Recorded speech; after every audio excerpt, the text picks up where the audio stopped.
Testing, testing. 1, 2, 3. Are we good to go? Are we live? Hello. Can anyone hear my voice? Let's see. Let me quickly check in Twitch. Do not be alarmed, everyone. You'll hear some crosstalk here real quickly as I test this. Yep, that's me talking, so sound's coming through fine. We are live and we are good to go. Hooray!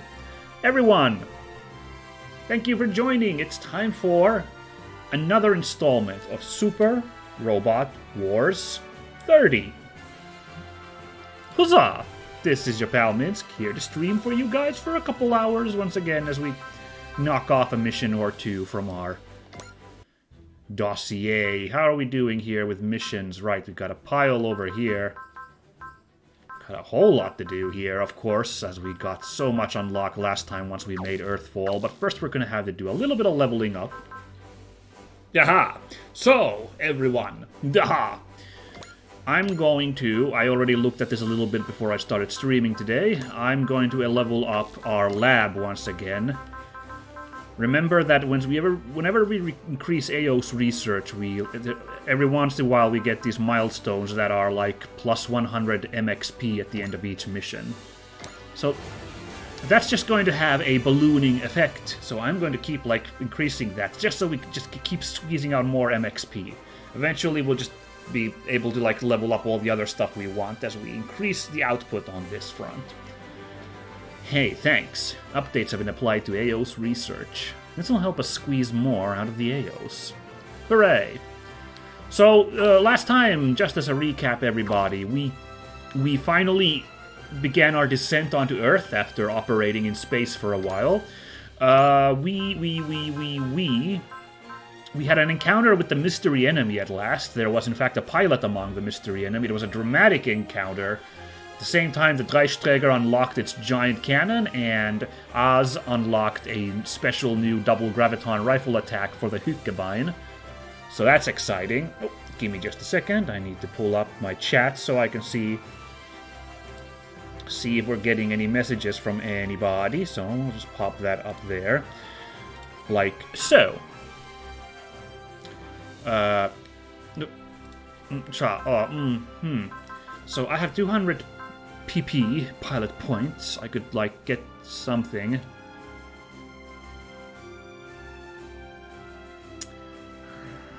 This instinct is really good. Did Izuru have instinct yet? He does, and he's got a +1 bonus to it even.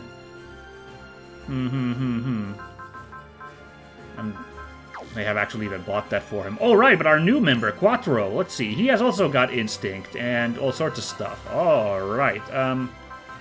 Hit and run's a little too expensive at the moment, so we can't do that. You know what? I think we're going to get a boring-ass SP up for Quattro. That's right. The other thing we did last time after arriving on Earth, you know, dealing with the various forces assailing us in orbit, when we came to Earth, we went to follow up on the lead we had that Luyo and company had. And apart from getting intel on where we can find both Amuro and Camille, both of who are still alive despite the events of their respective series, we also picked up Captain Quattro Bagina, who is better known to everyone as the Red Comet Shar Aznavour, the man who tried to drop an freaking asteroid on top of Earth to cause a nuclear ice age and force people to migrate to space. So he's here now, and the tensions were high. I appreciate the plot of the game, like everyone being like, oh my goodness, it's freaking genocidal maniac Shar. This is crazy, but Shar himself is being very, like, pensive and penitent. Penitent is the word I'm looking for. So, I guess we now have Shar on the team. He brings with him the incredibly chonky, full-armor Hyakshiki Kai. So that's cool. I mean, let's not kid around. He is a very dangerous guy, so it is like kind of like yikes to have Shar on the team on that front, but I can't also deny that he's a fantastic villain. Everyone loves him as a character, so having him in the party this early in the game, no less. I can't really say no to that now, can I?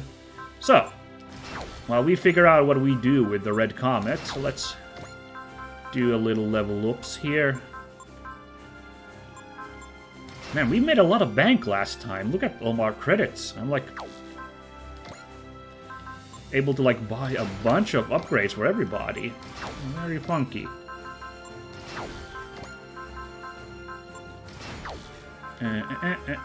Dreikreuz, which we got the +1 move for last time, so hopefully get a little bit more utility. Like the slow as molasses Dreikreuz was kind of like stressing me out a little bit last couple of streams, but now we've got the extra movement on it, so that's all good. Poor Rose 3 didn't get any action last time, because we didn't have really any room in our deployment, so I guess, yeah, Rose 3 is gonna have to sit out probably the next match as well. I'm gonna guess we're not gonna suddenly have more slots, and it's not a...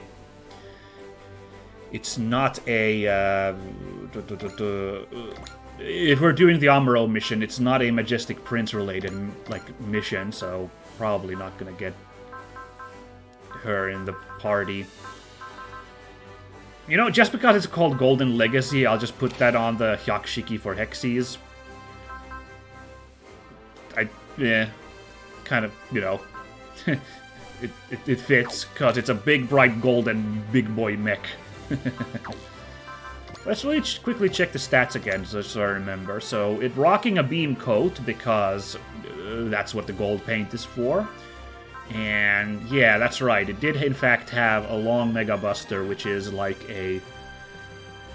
quite a snipey gun, kind of artillery weapon. Actually, kind of poor at, like, moving and attacking, so we really might want to consider getting hit and run for Quattro eventually. But, yeah, I guess not quite yet. Supporters, we don't have any new supporters yet, so... I think we're good to go. Now, I think I'm done with upgrades, so let's see, our next stop...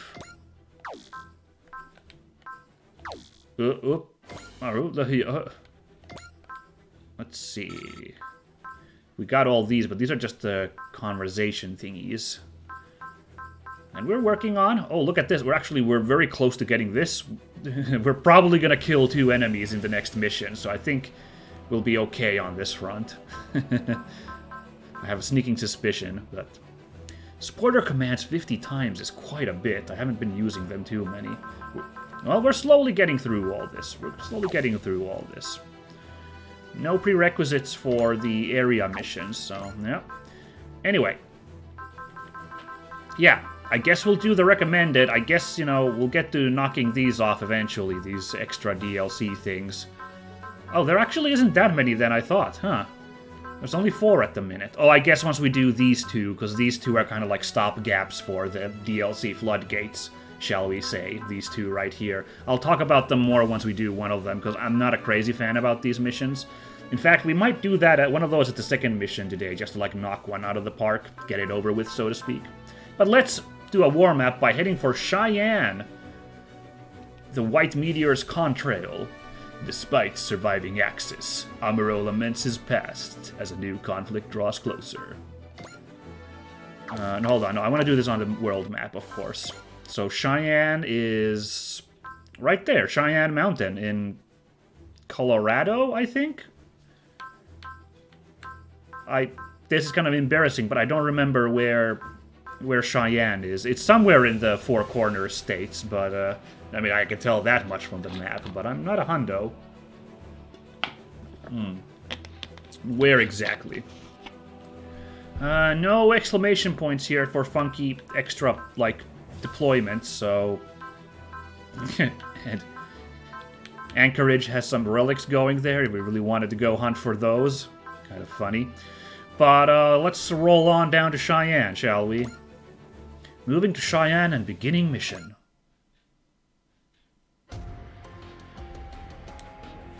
Shah Aznavour. I'm currently Lieutenant Quattro Bagina. Oh my god, he has the classic look here. I'm so happy, because we only saw him in the pilot suit last mission, but he's got his dorky 80s glasses and his, like, sleeveless, popped collar, like, coat on. Fantastic. I love this look. The world has no more need of Shar Aznable. Okay. Lieutenant Quattro, then. Could I talk to you for a minute? Certainly, Uso Evin. You know my name? I have my connections in the League Militaire. Now, what can I do for you? Nothing really. I just wanted to talk. Ah, you're curious about the man who tried to commit the greatest mass murder in history. I kind of am, yeah. But I'm more curious about what makes you tick, I guess. You would ask me to give voice to my shame. No, sir. You don't have to talk about anything if you don't want. I was kidding. Anyway, I'd be fine with a little small talk to fill the time. Thank you, sir. There's actually one other person interested in talking to you. I'll flag him down now. Ensignona! Yeah, I kind of figured that there's been kind of a developing subplot with all the Gundam characters here, so... And why the heck not? An EFF soldier? Do you want to interrogate the former Supreme Commander of Neo Zeon? No. I'd like to ask you about the 1-year war. The 1-year war? Please, tell me what you can about the colony drops. Those are the eyes of a man who lost someone dear to them in that tragedy. Damn, Quattro. The times change, and youthful strength grows strong and plants its roots firm. So, you do what you want, Amuro. Oh, what? Meanwhile, in the upper reaches of the galaxy... Oh, of course, I should have seen this coming. What are you saying, Lala? Your voice is too far away to hear. Strength? Are you telling me to lend my strength to someone? Is this about Shar? Answer me, Lala! Lala! Oh. I believe that may have been a nightmare. You're frowning to yourself. You had another dream, didn't you? Yeah. Lieutenant, what would you say to heading out into space for a while?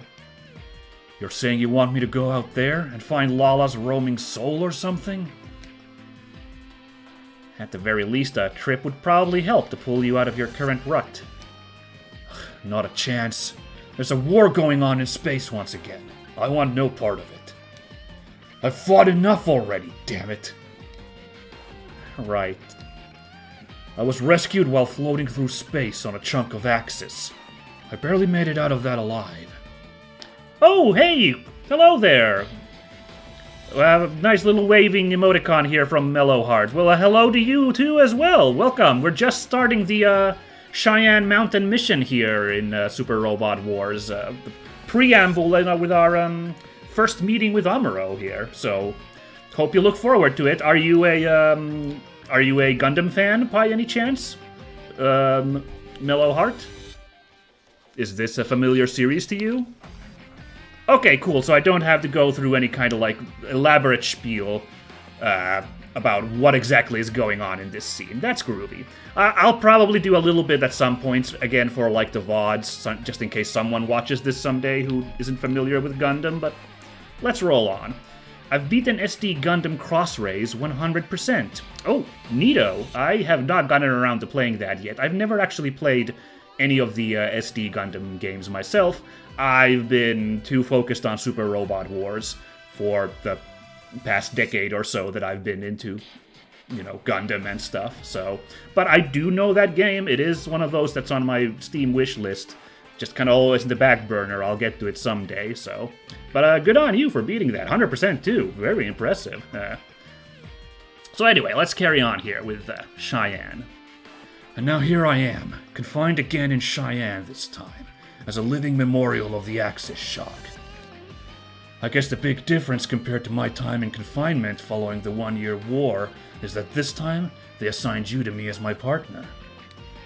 Right, so... I'm sorry, Chan. I'm basically content with my life now.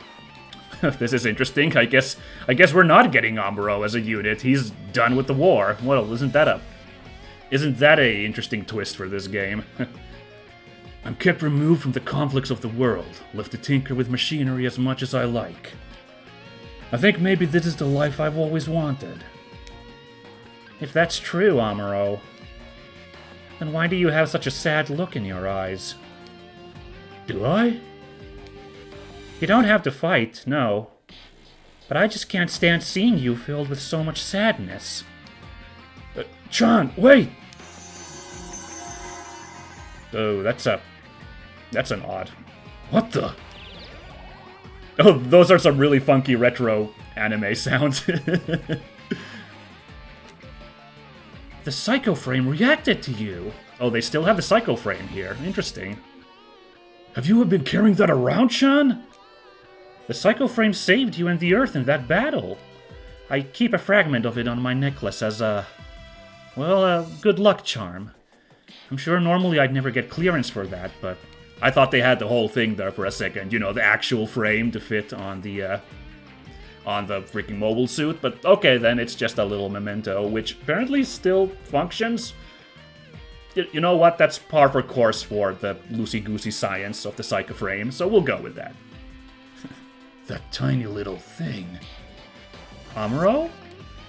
I wonder if maybe Shar and I opened a forbidden door. If we did...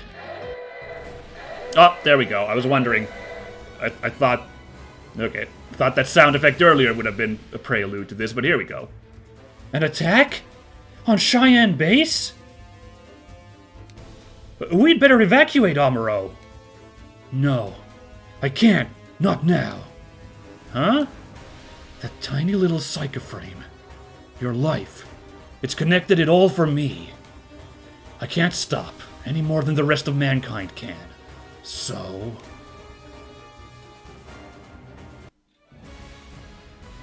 let's go! The White Meteor's contrail! Okie dokie,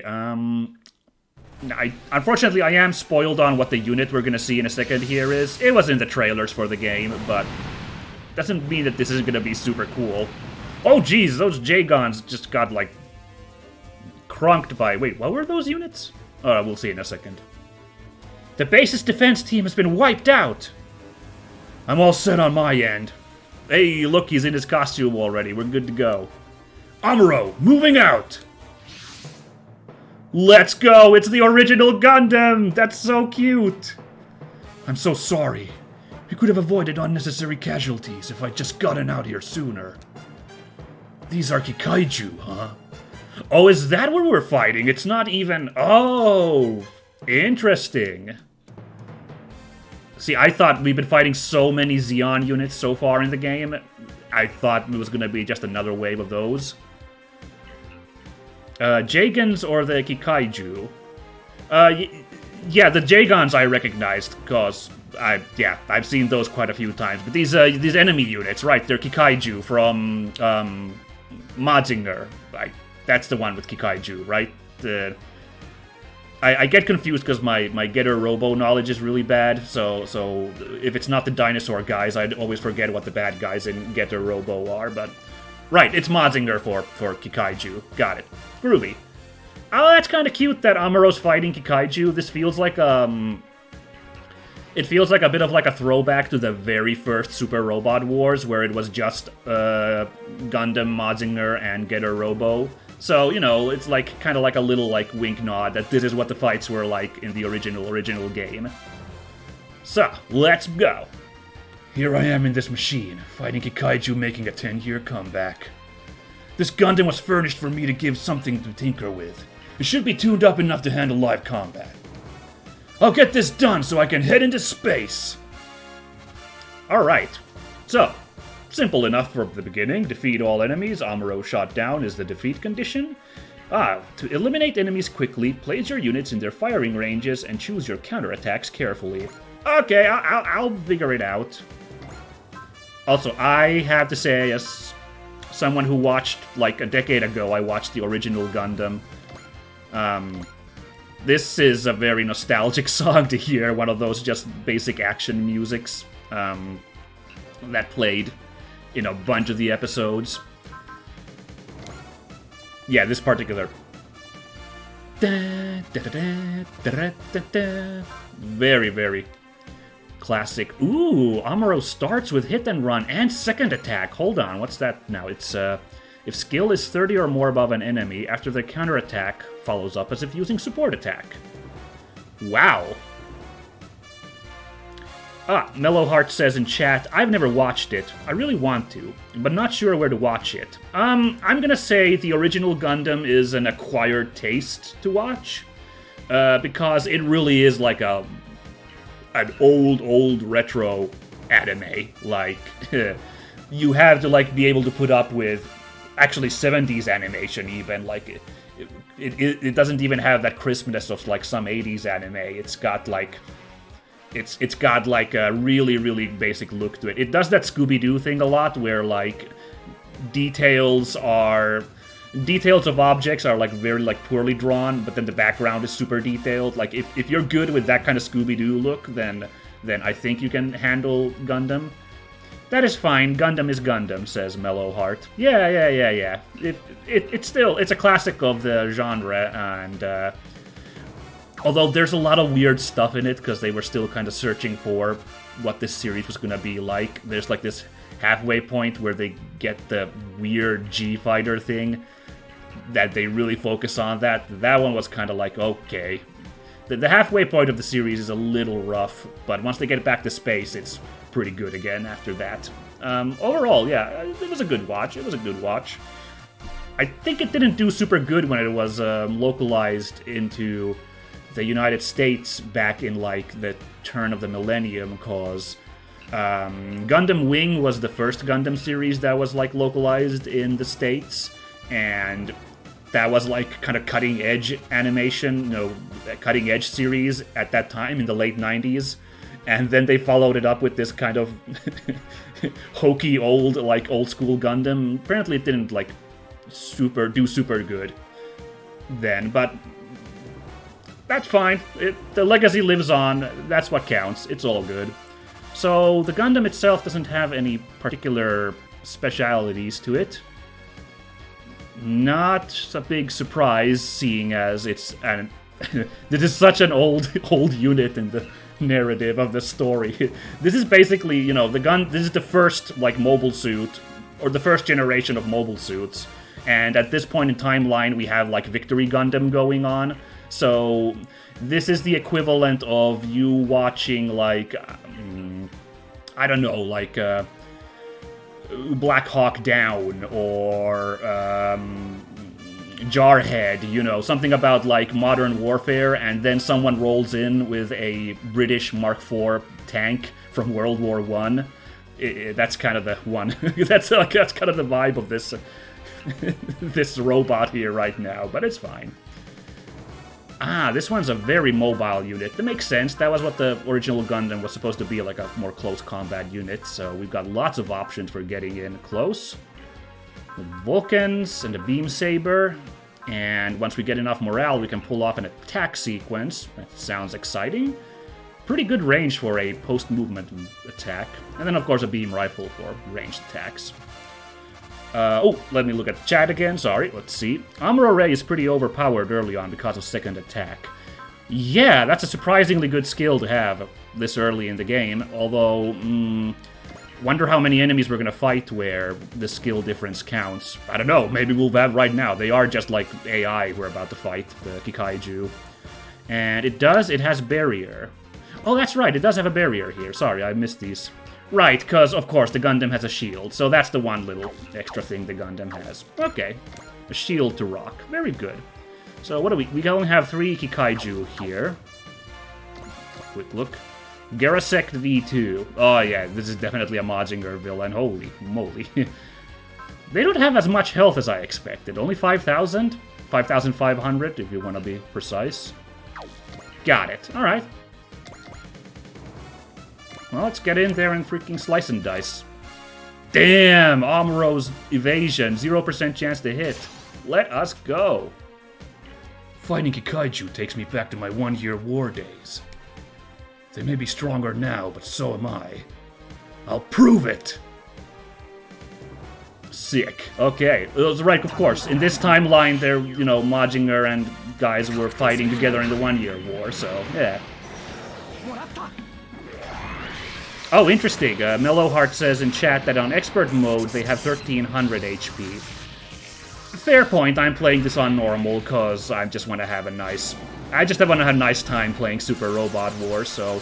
That's interesting to know that, if you crank this up to expert mode, that's how, like, intense things get. Like, wow, that's almost triple the HP on a single enemy, so... Yeah, I'm good. I'm good with playing this, like, lighthearted, like, normal, easy level for now. I'm good with that. Yeah. If that's the, what things get at on expert mode, especially. Alright.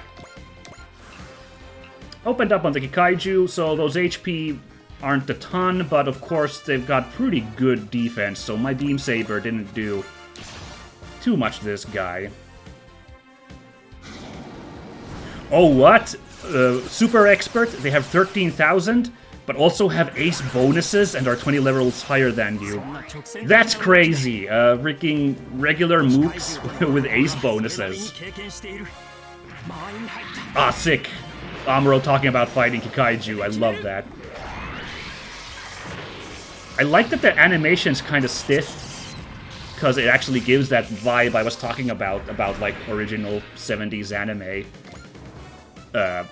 The way Amuro kind of flies in there and kind of stiffly like swings. I don't know if that's just like the animators being a little but I appreciate the effect.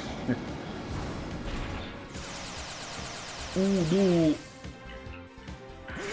Yeah, I played Super Robot Wars V last by myself, and I played that on normal, and enemies with ace bonuses only showed up in, like, the last 2 missions. Oh, that's cool!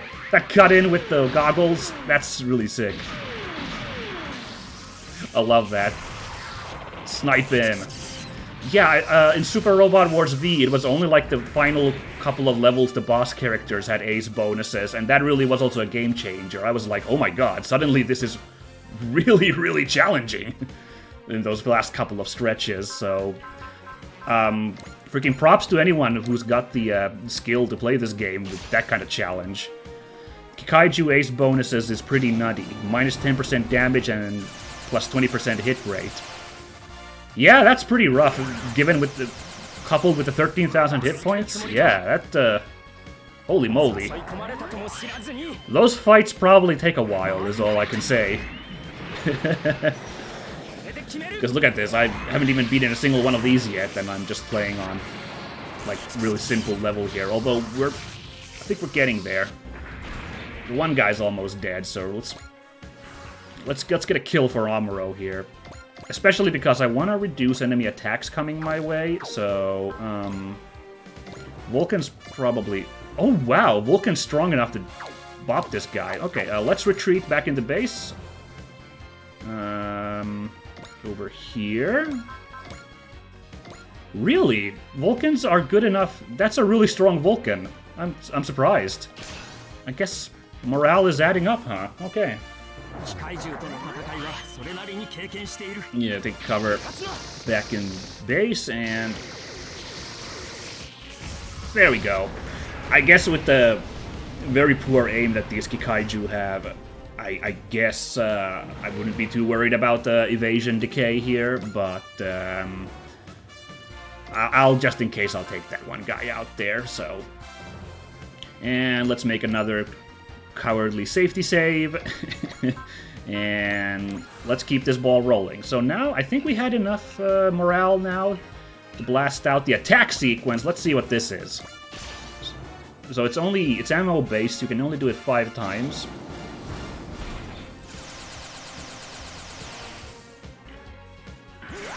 Oh, nope. Denied. Alright, here we go. Oh, sick! Double bazookas. Oh yeah, we don't have a regular bazooka attack. That's kind of interesting. But we get double the fun for this attack sequence, so...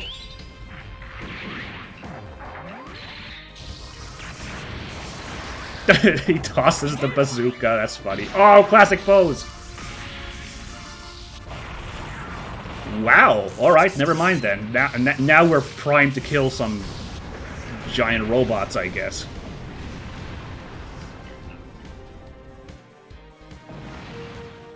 Damn, okay. Now let's see, I kind of assumed this other guy would be like, okay, actually I think I'm good. Oh, but this guy was smart. It came into directly in front of my face, which is outside the range of the attack sequence. Well played, you sneaky, sneaky guy.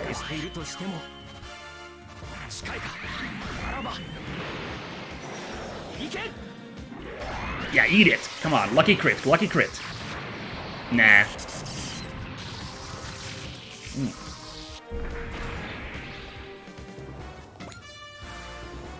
Alright, oh, it still goes on. Cool, so this whole mission's just like Amuro blowing away a bunch of giant googly monsters. Oh. Should we do the attack sequence just to see if we get a fun dynamic kill? No, we saw already. We already killed one guy with that. We don't have to do that. Never mind. My bad.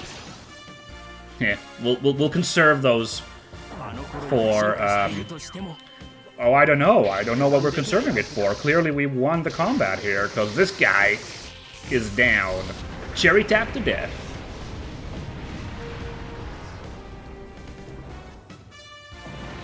Gotcha. Nice. Ooh, nice. We even got a level up, so we're rocking that EXE count. I didn't think the Kikaiju army was especially active in North America. Are they here specifically for me? Huh. Oh. Now it's them, huh? Oh, there we go. There's that giant wave of Zeon units I was expecting. Neo Zeon! They're remnants of Char's forces! The Gundam. I wasn't expecting to run into one of those here. Is the pilot of that Gundam Amuro Ray? What if it is? Are you here to pay me back for what happened to Axis? We aren't hung up on the past. But if we want a future and a new Zeon, we must bring back the Captain. The Captain? And for that to happen, Amuro Ray, you must be eliminated! I see. If you think you can plant him back on your pedestal, then you really haven't shaken off the past. What? You think he would give you the time of day? All units, fan out. It doesn't matter if this is Amuro Ray. We can overwhelm him with sheer numbers. Amuro!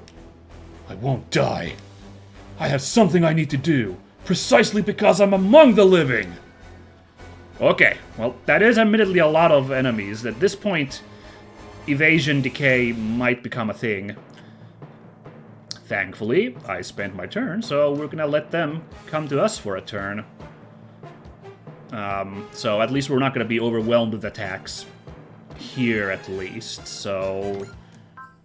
Okay, then. Also, very interesting that Amuro is already kind of...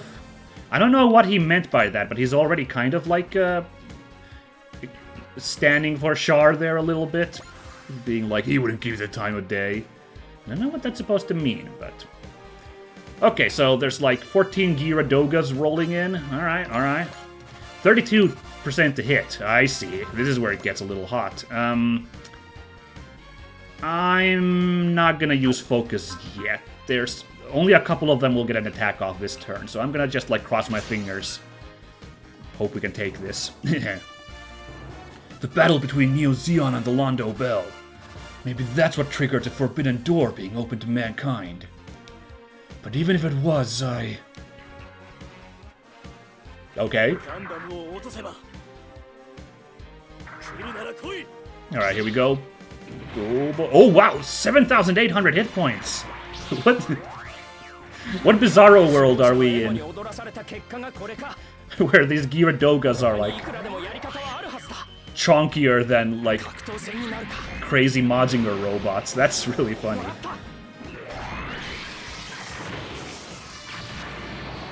Well, I'm assuming their armor isn't super good, so I think we'll still, like, grind through them, but, huh. That's just, I just find it weird that, like, apparently they're supposed to have more hit points than a Kikaiju. That seems odd. I don't know, maybe, I forgot to check how big the Kikaiju is. Like, maybe the Kikaiju is, like, smaller in stature than a Gyaradoga. Gyaradoga's quite a chunky mobile suit in terms of sheer size, so I don't know. Alright, okay, no fixed sorties, so I guess I'll just send in my top lads. Yeah, looking good. Oh, this is so sad. All of these people don't get to run. Oh, that's too bad. Should I? Oh, man. Marbet is losing out on levels and score. I feel kind of bad. But on the other hand, like, Izuru was falling behind a little bit as well, and he's like a main character, so I'll bring him. I'll just do this with the top team. So, let's go. This is the EFF Autonomous Core, the Dreikreuz. Amuro, are you alright? I'm managing. That's cute, the two of those. Amuro Ray. Oh, Gilliam, freaking Gilliam, because he's from, yeah, he's from like the, well, he's from one where original freaking Gundam shows up. That's cute, too. He's not the one I know, but I'm still grateful we can fight together again. And that's so cool that we got, like, extra bonus dialogue for Gilliam. That warms my heart to see that they really are taking into account all these extra characters you might have bringing into these missions. Even if it's just, like, a little extra, like, snippet of dialogue, I still appreciate the gesture, at least. Amuro. So Char's in this Dreikreuz, too. Of course he'd send Char. These guys. These are, like, two peas in a pod, these two, so of course he knows right away. Amuro? I know. First, we deal with the situation. Shaking off the past. It's much easier said than done, but it has to be done all the same. Otherwise, the dead just hold you back. Cool. Alright. So now we got the whole crew here. Let's do a giant-ass frontal assault. Come on, everybody. This one... oh my god, this poor... this one guy sitting here is like, uh-oh. I'm in a bad spot, aren't I? Although, we can't exactly get in there to bring the pain either. Although, let's see. Alright, no, I don't remember. But apparently not 4 squares, the SRX's move. Yeah, it's fine. Just hit these in the flank. But this one should reach. Come on, Coney. Ooh, 41 and 87. Yeah, let's see how this goes.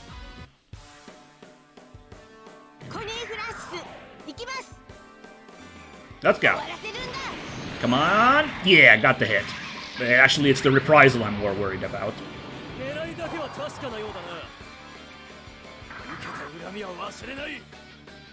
Come on. Ooh, got that axe. No! Ooh. Yeah, okay. Okay. I see what you're putting down. And I still don't have any, like, healing units, so this might end badly, but, oh well, we'll get in there. I'll just have to play a little bit more careful with Coney for the moment. Maybe fall back into one of the ships.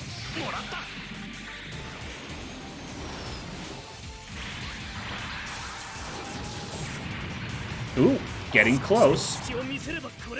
I think it's time to move in. As a reminder for people viewing, like, we are grinding kills for Uso at the moment. And Quattro, actually, yeah, but I moved Quattro already. I completely forgot that I'm grinding kills for him, and he wouldn't have been able to get this kill anyway. So let's go put Uso in there. So, just a reminder, I have looked at some of the secrets and their requirements in this game, and I do know that one of those secrets requires us to unlock a certain level within a certain time limit by getting Uso up to, hold on, 50 kills.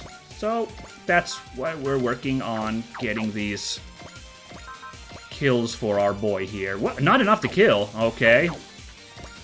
I bet this one's gonna be enough to kill. There we go. Shah Aznavour and Amuro. I thought they lived in a completely different world from mine, but here I am fighting alongside them. What a strange feeling that is.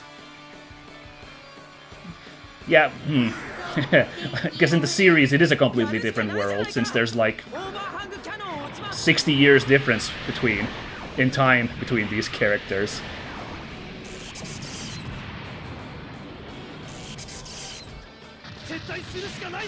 Alright.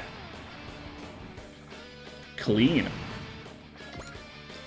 Unfortunately, not really any enemies for the rest of the gang to attack here, but that's fine. We'll just move in a general fuzzball here. And Amuro, is this not enough to kill? Wow, okay.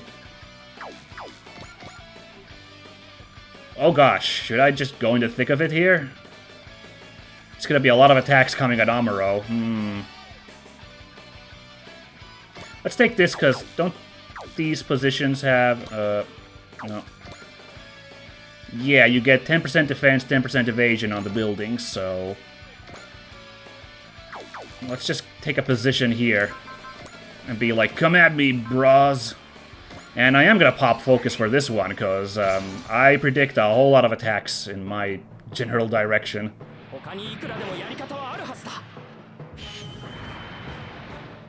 I don't have any resupply units deployed at the moment. Purple 2 could resupply, but I didn't deploy her. So, Amuro's kind of down on ammo in a second. Oh well. I'll try to get one of the ships close enough, if need be.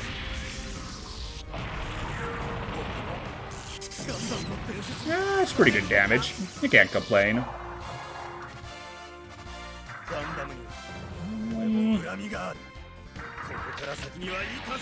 Now, this was 0%, right?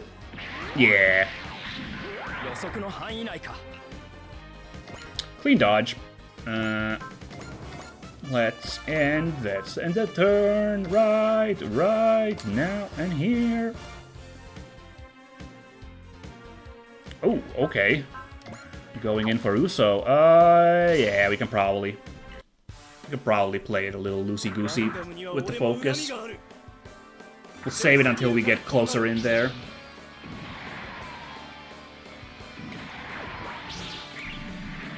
Hey.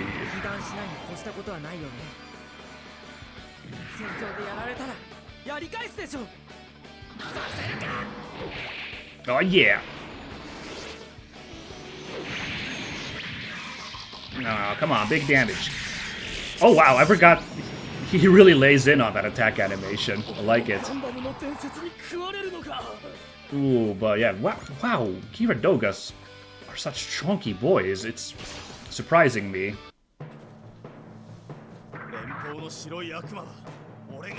I wonder if there's any other songs from the original Gundam from this game. There's the particular one that usually plays when, like, there's a fight with Char, which has, like, a really sassy saxophone in it. That's kind of my favorite tune from the original series. That'd be really sick if that comes in this game. Hoping my fingers crossed.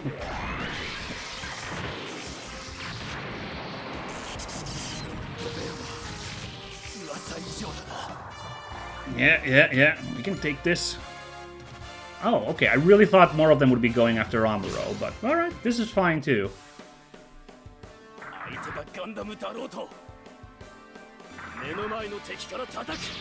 Oh boy. This does hurt though. Oh, why did I say that? Ah! Oh boy.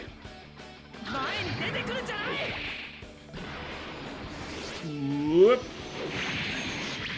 Yeah, freaking revenge. That guy actually hits harder with his axe than Uso does with the beam saber. So, ooh. Oh no, going after Cody. I'm gonna drop that focus after all. At this point, it's getting a little hairy. It's still 11% chance to hit, so if we get unlucky...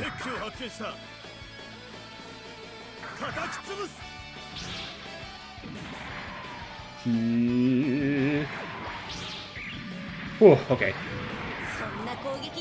I mean, with a crit, that guy could have maybe even taken Coney down, so...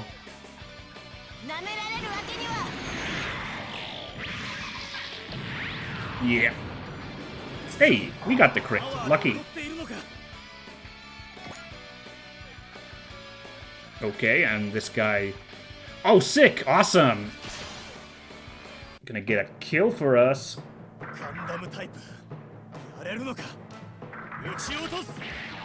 Oh, Uno, Uno.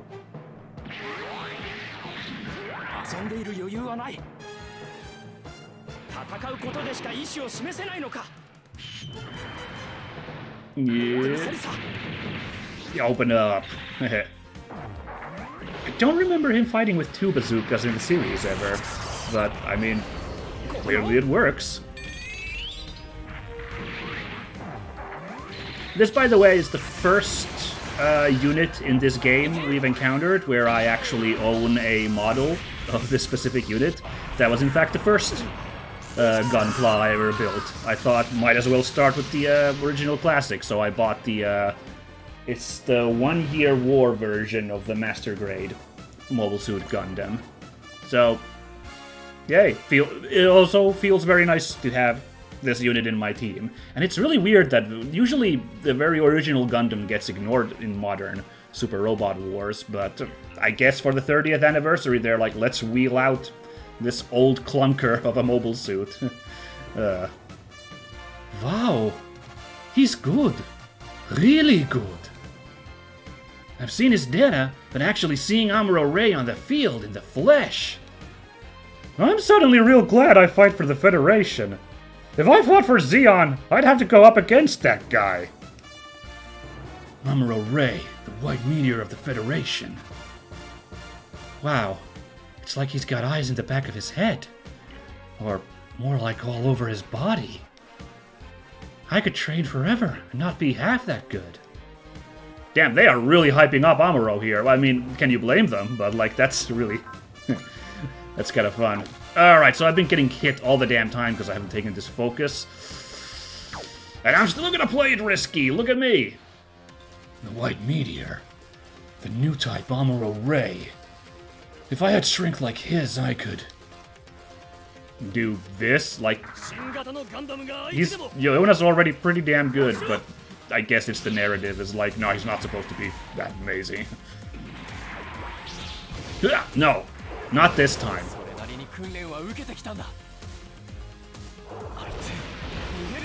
And we got the incoms right away, so... Fire!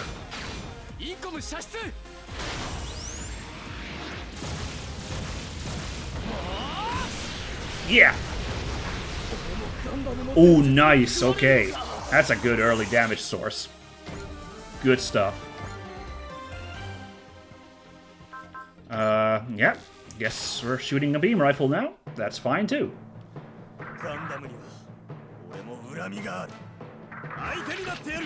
Yeah. Oh. Don't think so.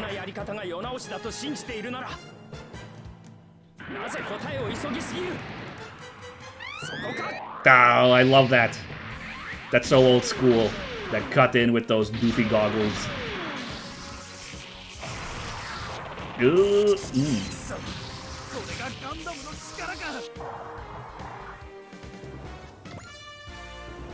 And these guys, I think, are too far away to... Oh, actually, no, this guy. He's like, he charges in front of his buddy. Okay, 43%. Still gonna risk it. Come on, come on. Come on! Oh, this guy doesn't sound quite confident. We'll see how it goes. Damn it, I was having a drink and he hit and I almost choked on my water. Damn it. Oh man. I mean, honestly, we're still doing pretty good. So these couple of hits here and there, we can absorb those. Alright, Furball has officially begun. Let's go, everybody. I'm pretty sure everybody's in range to bring the pain now. So, let's say we want to get some more kills for Uso.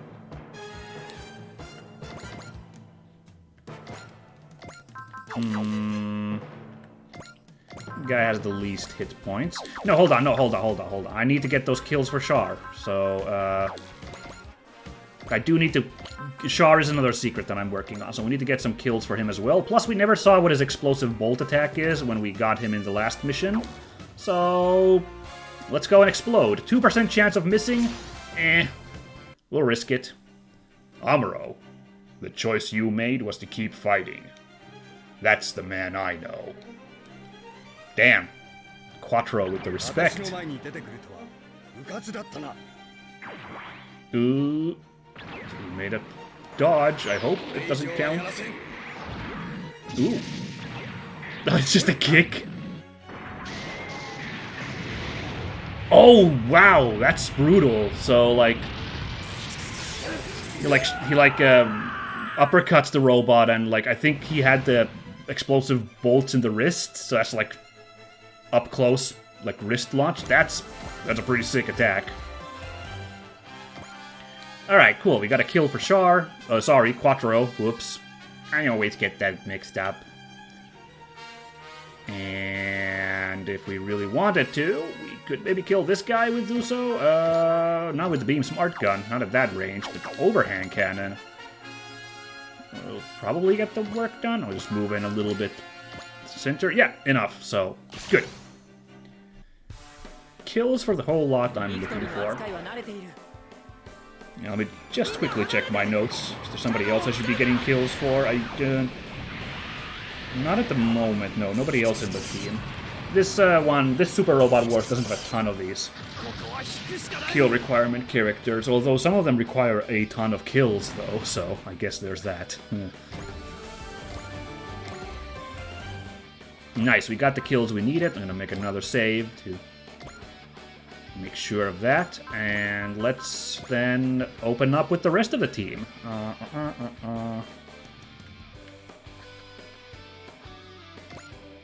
Only 70% chance to hit, and we don't actually have any, like, hit increasing, so we'll take a lucky shot. Who knows what happens?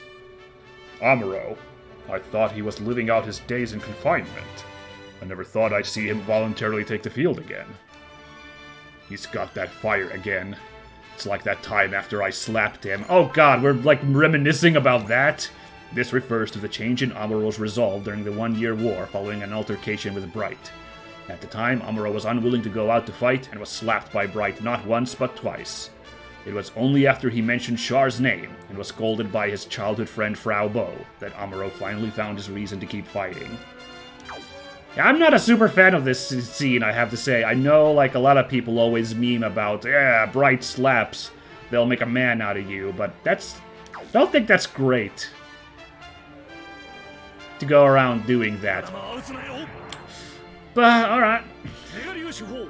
I guess if it's something that Amuro and Bright can laugh at years later, then we're all golden.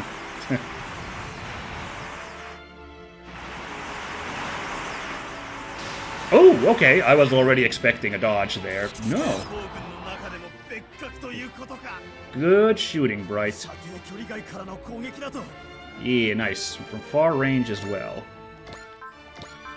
And next up, yeah, we're nowhere near close to firing our that huge gun yet, so let's instead bring out the slightly smaller guns. On you, sir.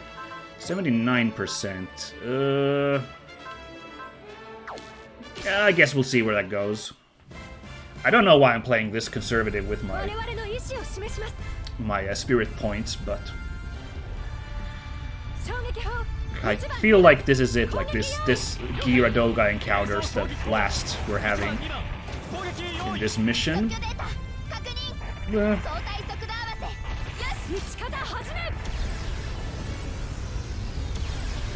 Yeah. Now let's see. Come on, come on, come on. Oh, he didn't dodge, but he got a shield up in time, so... I'll take that damage. You got this. Oh, thank you. I think so. We've taken a bunch of hits across the board on some of our, like, squishier units, so I'm a little concerned, but... 1, 2, 3, 4, 5... Okay, we can't get into range to shoot that guy, so I'll just move in here in the center. Provide a little commander bonus here. Is our... Yes, we've so much morale has been racked up, we can already get the chainsaw gun revved up.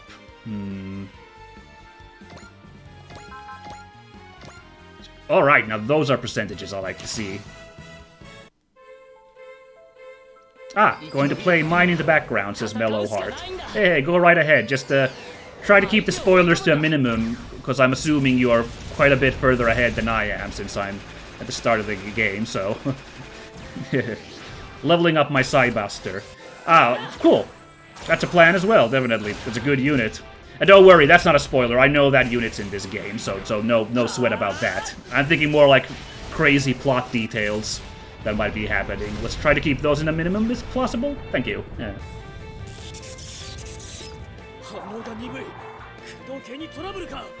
Okay.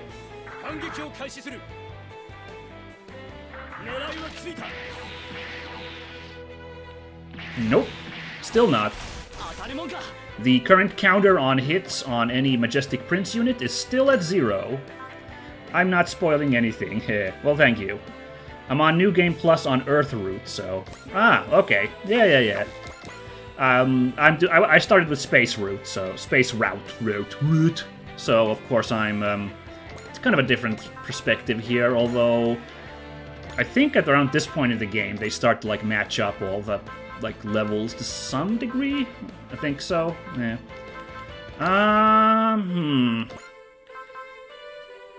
I'll put a cheeky persist on for the SRX, just to, like, tank a shot in case we get hit. Earth gives you pretty solid starting units. Yeah, I can see that, but I started Space Route because I was so excited for Victory Gundam to be back in Super Robot Wars after so many years. So that's why I was like, gotta go with Space Route first. Not that there's anything wrong with the Victory Gundam units. The Trike team isn't the greatest in, like, terms of raw power, but, like, Uso and Marbet, they get job done.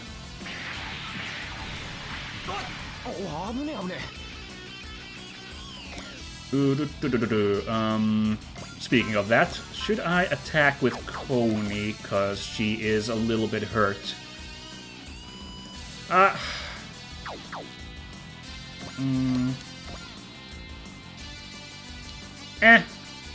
Let's just who dares wins this. But I am gonna drop another focus, because I don't need any extra hits. Like Brave Police, J-Decker, and Gridman are... Oh, okay, so those are the guys you get on the Earth route when you begin. Oh yeah, I guess so. It did mention when I started a new game, it did mention, like, what units would be showing up early. I don't remember if it mentioned those, but anyway, yeah, okay, that's some good stuff. Yeah. Cool units to start with. Well, I assume I've never watched J-Decker, so I'm going super blind on all the stuff related to that, but it's a Brave series, so I assume they're cool by association. It's so good, says Mellow Heart. Groovy. Well, I really enjoyed, when I played Super Robot Wars V, I enjoyed the Brave series that was in that. Oh god, I completely had a brain fart, I'm forgetting which one it was in. It's Brave... Might Guide! Oh my god, yeah, Might Guide, of course, yeah.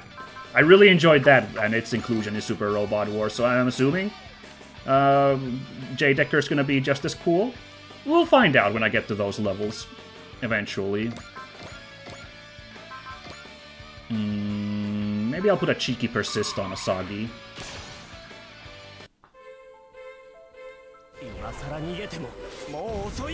Kapop. Yeah, these Gyaradoga's chunkiness is still surprising me a little bit, because I'm expecting them to be just like, you know, not the sturdiest guys in the world, but they're eating some of our toughest attacks pretty damn good. No, Brave King and Brave Police isn't the same. Oh, well, I of course, I realize that much, of course, yeah. I know they have different vibes, but, you know, come on, it's the Brave series. Aren't they all delightful?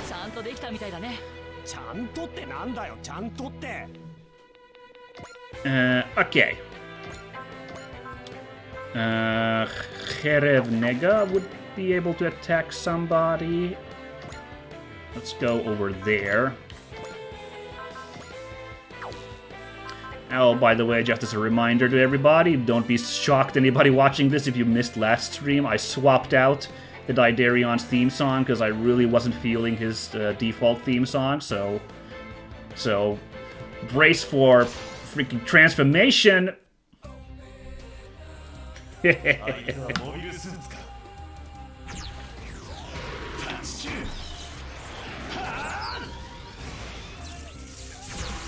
Yeah.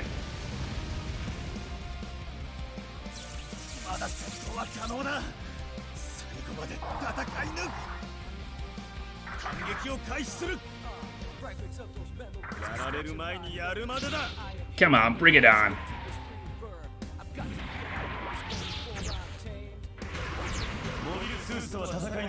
I still think this song works like way too good for Daidarion, so I'm like sticking with this. Now that's final. Well, we've done a pretty good job of like setting up these bowling pins that these Gyaradogas are. They're all like at really low health, so I imagine this house of cards is gonna come down pretty hard on the next enemy turn.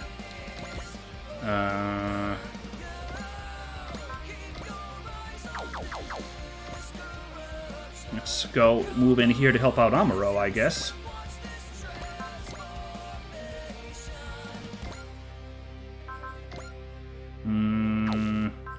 Oh yeah, we are a little bit hurt. I'm gonna drop a focus, just in case. We're wrapping this fight up here, so we can start spending that spirit stuff.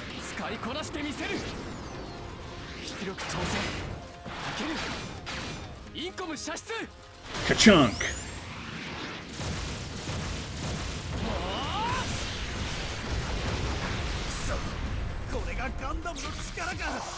Nice.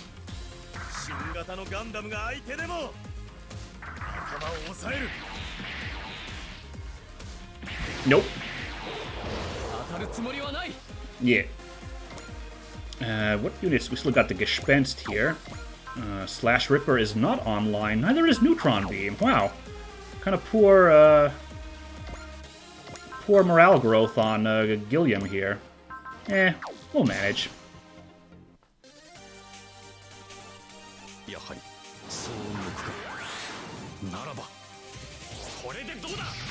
Yeah, this should still put a good dent in this guy, this lone dude hanging out in the back. Like, maybe they won't notice me if I just hang out here in the rear.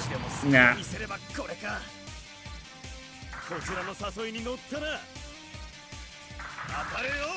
Oh dear. Oh wow, actually, that was a 25% chance of hitting? That's this lucky son of a gun. Alright then, that's how you want to play. I'll play right back. Alright, guess we're getting a kill for Oz, because this guy... Actually, could we just, like... Yeah, I guess we could... Nah, well, let's get a kill for Oz. Shoot down! Talents? New types? None of that matters to me. I'm a member of the Dreikreuz. That's all the reason I need to fight.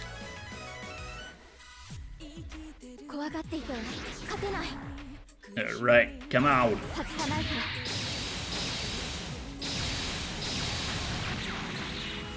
clean shot.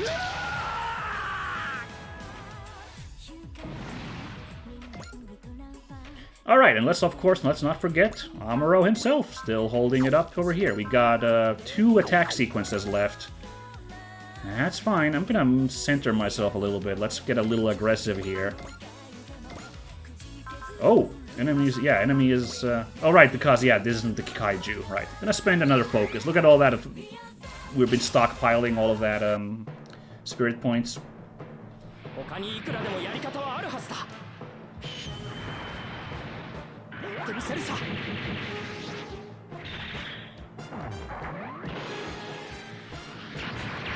Wonder how much, because Amuro's got a lot of morale stockpiled.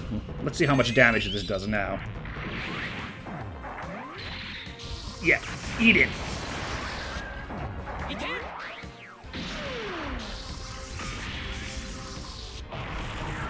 Wow, 6,300 on a crit. That's a big number.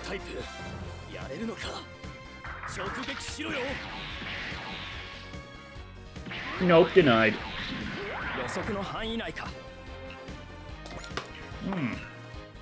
Alright, groovy. That's the turn. So now I've set up this set of bowling pins, as I mentioned, pretty well. Let's see if, like, they just get knocked out one after the other on this enemy phase. That should be kind of funny.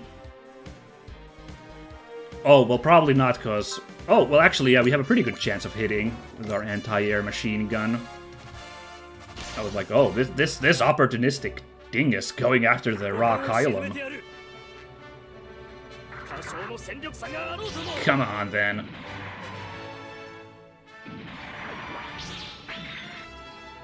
Oof.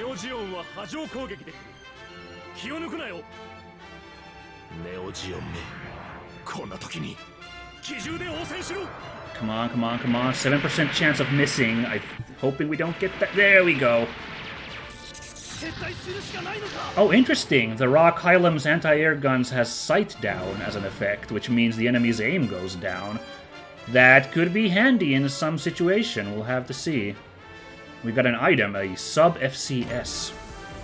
I don't know what that does, but we'll find out after this match, won't we?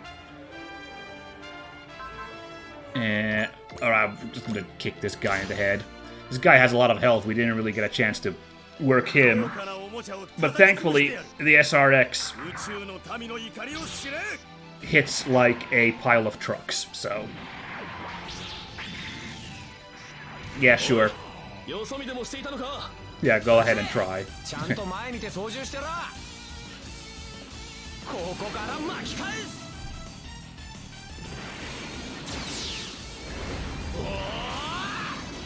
Yeah, do it, freaking frog splash. Nah, it's a rider kick.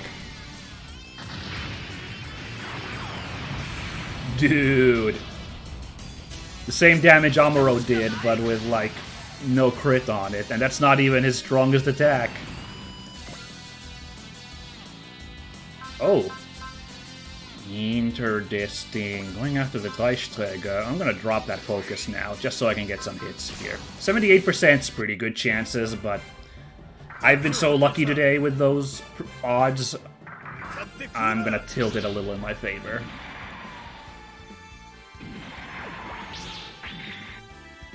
Ugh.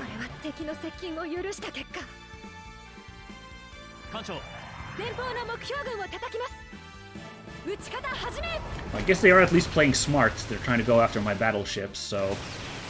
Sneaky tactic for sure. Oh, the Dreikreuz's AA guns also reduce sight. Okay, this is important intel for if we encounter enemies with really good aim. These will come in handy.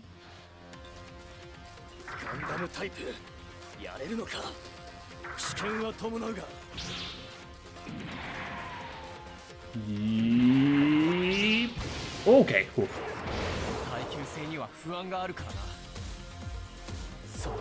Alright, let's feed him some missiles.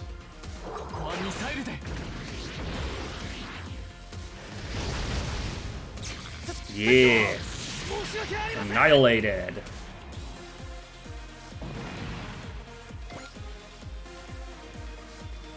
right? Oh, I guess we'll give it a try. 86% now, I'm a little worried. But I think Daidarion's got this. We'll see. Transformation. Transformation. At least he's fast on his feet.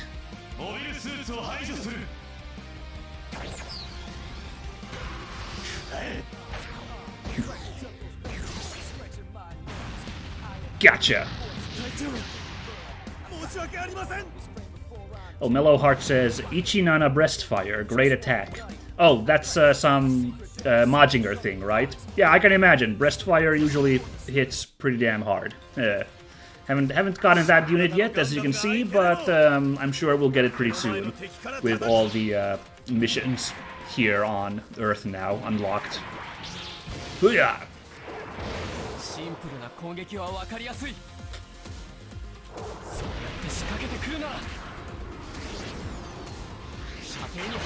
Oh, we're going for incoms this time. Yeah, I guess we gotta with that amount of health. Wait, don't you start with one on space route? No. The first unit in the first mission you get is Uso on the space route. He has just arrived in space after taking off from Earth, but he's like gone off course from the rest of the League Militaire, so he like joins up with the Dreikreuz when the colony you start out at is being attacked by Zanskare.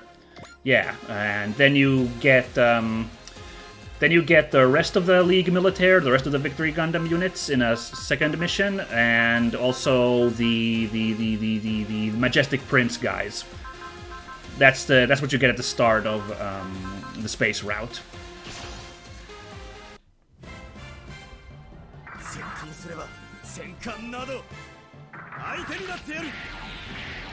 Ah, okay. Mellow Heart says you start with Ichinana Koji Kabuto on Earth route. Okay, yeah, that's a pretty good unit. That's a pretty cool one to have at the start as well.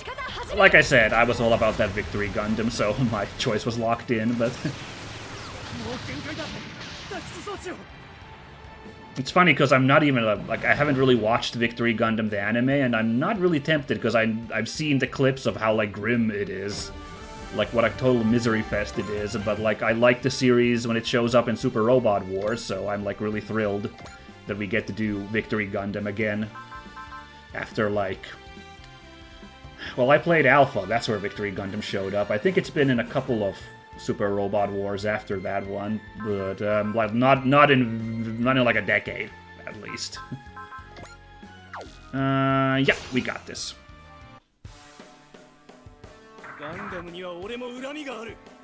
So far, we are knocking those pins down, like I said. This is really funny. I'll probably get a miss. Law of probability says I'll probably get a miss at some point, but... Not here, though. Uh-huh.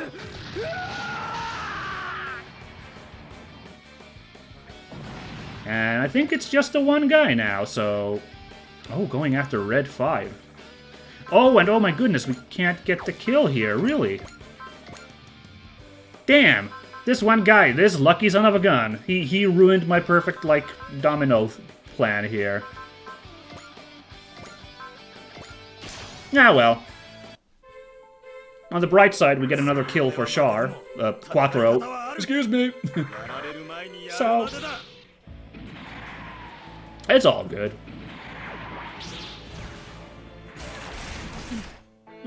I could have tried to go for a lucky crit, I suppose, as well. But, let's just go with this hand we're dealt with. Points to this last Gyaradoga guy for being like, well, maybe I can take all of them, though. I'll start with this super fast one. I can definitely outspeed this insanely fast red guy who seems to be kind of a Shaw reference, being an insanely fast red commander unit. Alright, speaking of the Red Comet... Oh, I'm sorry, Quattro Bagina of the Ayug. Let's get that Mega Buster out of there, and I'll just do... I'll put a bullseye even though it was 97% chance, just cause. It's time to end this.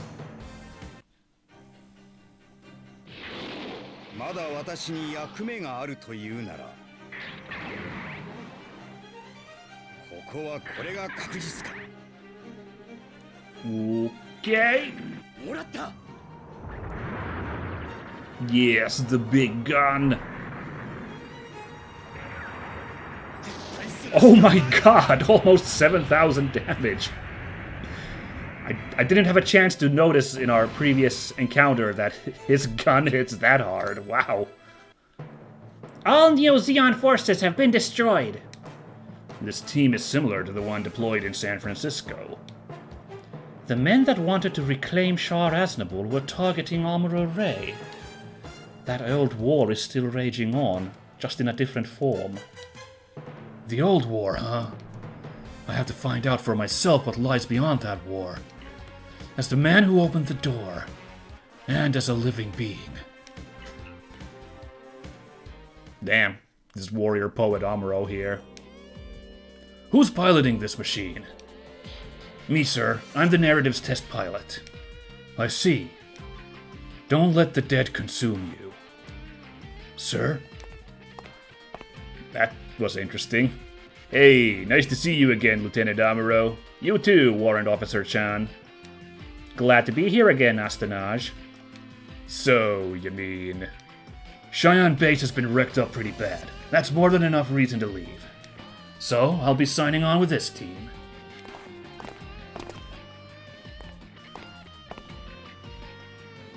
Uh-oh, well, this is the moment we were waiting for. I'm very curious to see where this goes. Char, I see you are alive too. I'm going by Quattro Vagina currently. Ah, I see. You are a dead man. I'm not about to demand that you make amends for your past life. But at the same time, don't expect me to accept you just because you gave up the name Char again. As well you shouldn't.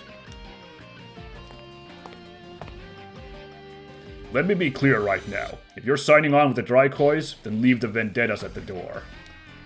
Understood, Bright. Chan and I are both signing on. Accepting a guy living under house arrest might bring you more trouble than he's worth, though.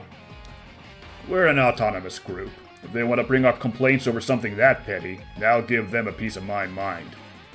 Oh, I thought they were talking about Char for a second, but Amuro's under house arrest. Right, he was being kept on this base, confined. Okay. Kind of like Zeta Gundam. History repeats itself, huh? And if it starts to create trouble, I'll bring Luyo and company, and Commodore Fikes into the argument. Commodore Fikes? The man in charge of the Dreikreuz. He's got an independent position in the military. Ah. This may be a little late, but are you sure about this? I have no desire at all to force you to fight against your will. It's not that I want to fight exactly, but if there's something that can only be done by the living, then I'll do it. The living? Forget I said anything. The living. Amuro, you hear the voices of Lala and the others too, don't you? Ooh, power part Temray's circuit. Wait, isn't that the... I seem to recall an item called that in like one of like Super Robot Wars Alpha that wasn't the most useful thing in the world. Anyway, Chan said as your supporter. Hey! Our mission ace, our MVP, was Amuro himself. How appropriate. I really like that. And we made quite a bit of MXP. Nice.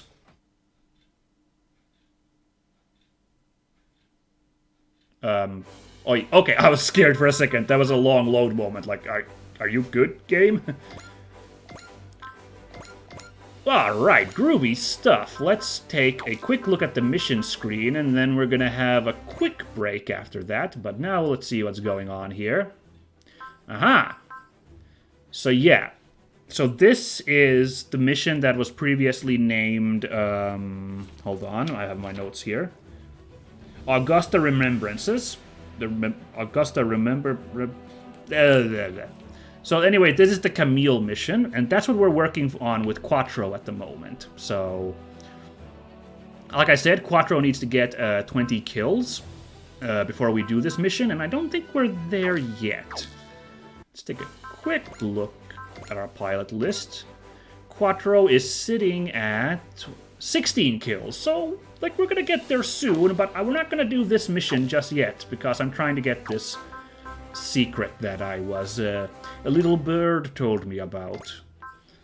So I guess instead, well, you know what? I think we should knock off one of these missions, because like I said, I also happen to have looked up what these DLC missions are, and I'm not a fan of these.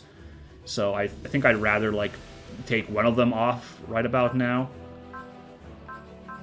But after that, Boiling Blood, we're heading to Latin America, which is time for some Getter Robo action. Oh boy. In Brazil, no less. That sounds fun.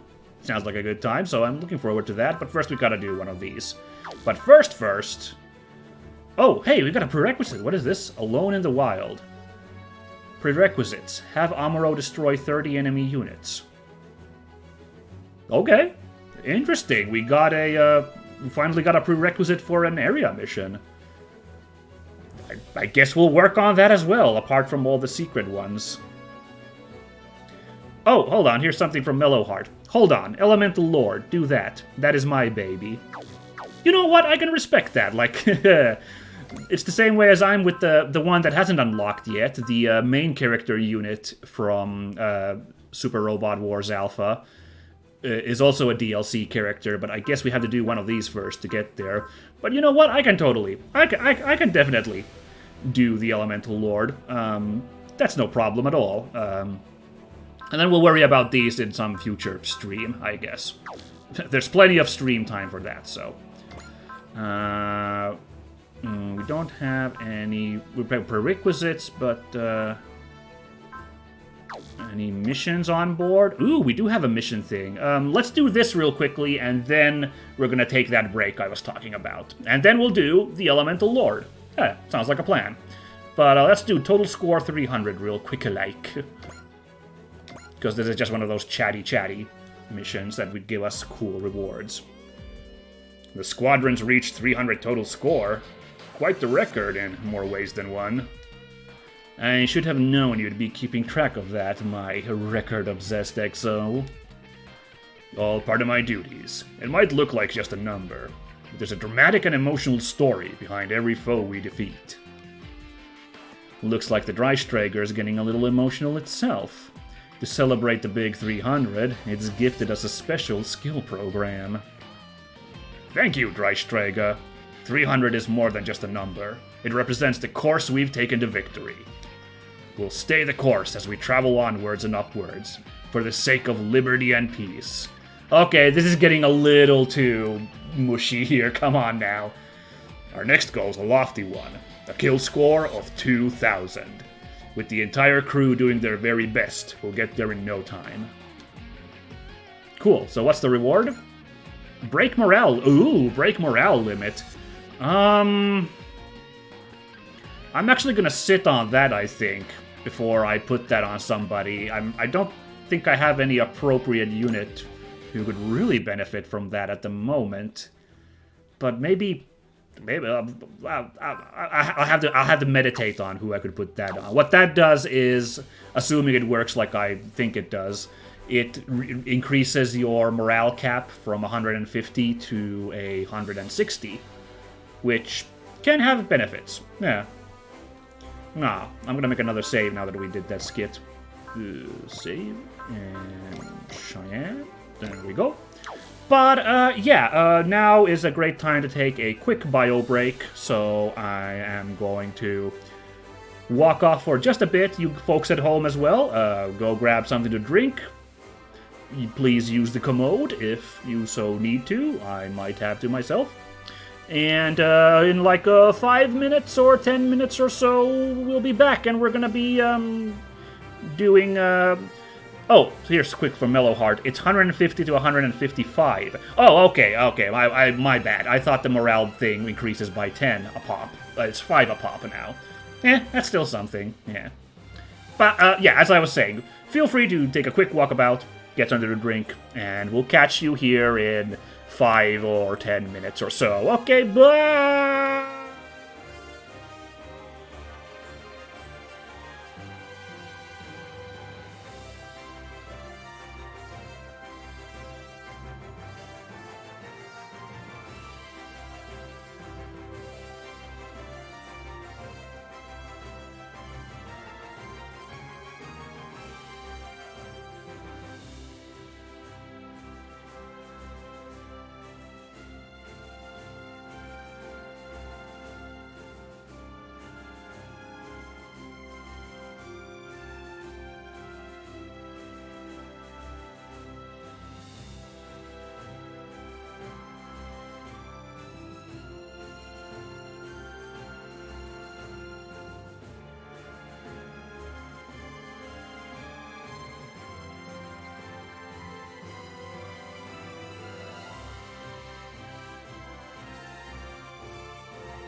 And we're back. Super Robot is a go once again.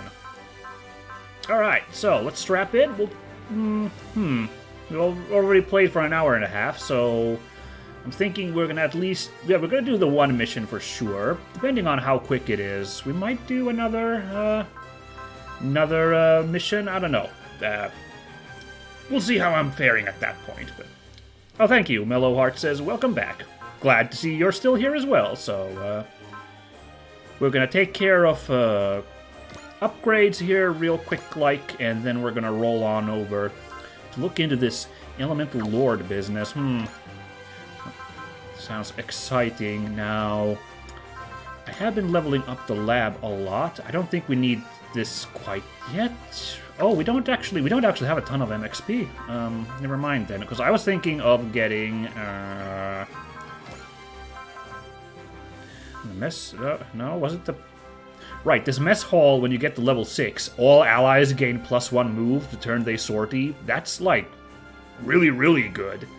So that's kind of what's in my radar at the moment. I love that idea. Not to mention you get some good stuff here in between. +3 morale when deploying means some weapons that are, like, 105 morale you can use right away.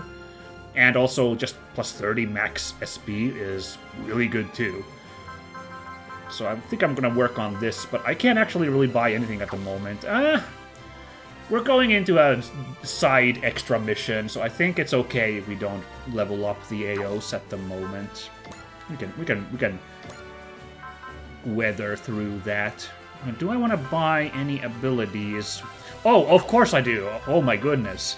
For Amuro. Right, so he's got second attack, which means that's if he's got higher than 30 skill, he just attacks for free for half damage, but still, he gets like a second attack.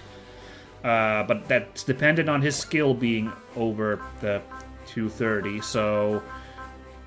nerds, it costs 250. Well, we're gonna sit on that as well. As soon as I have enough, we're gonna buy a skill up to increase Amuro's skill, so that we are likelier to get that second attack popping off. Because as you noticed, we did not get it in that fight at all now.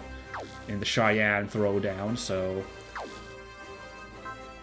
Something to work on, but like if we get that online, yeah, half damage sounds like little, but like it means you're doing 1.5 damage with an attack, basically. It's kind of a big deal. So... It is definitely something to aim for. Oh. Here's the Gundam. Let's get...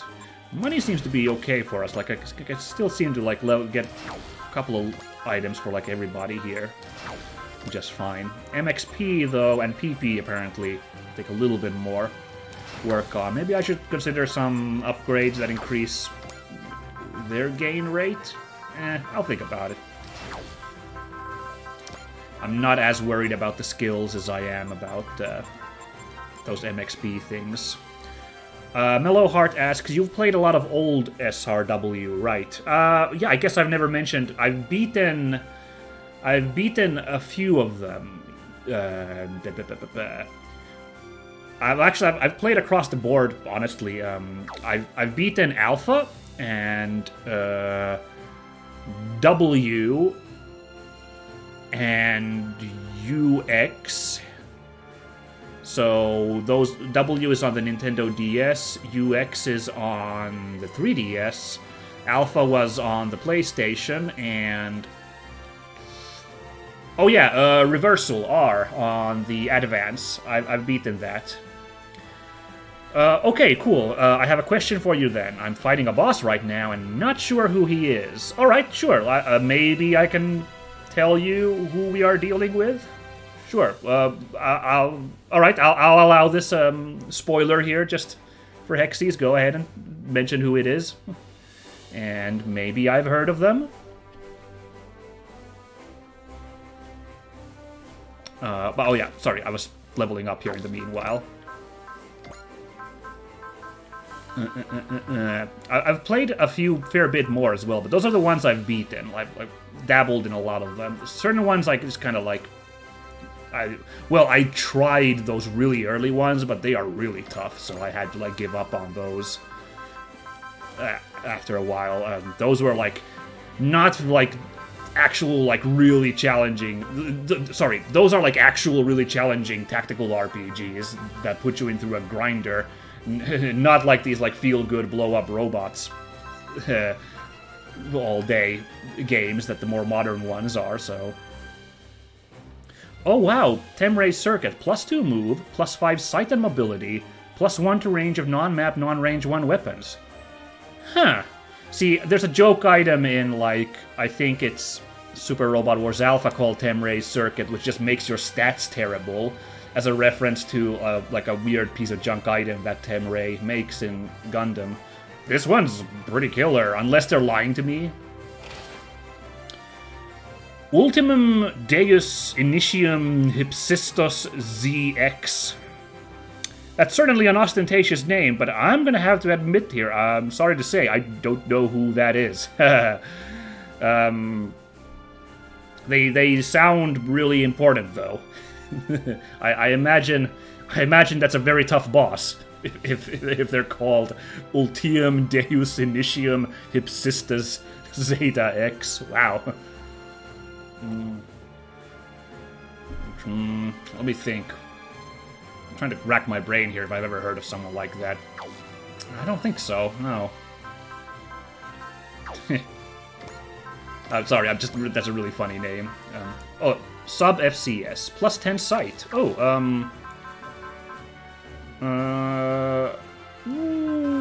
who did I give +10 sight to? Oh, gosh.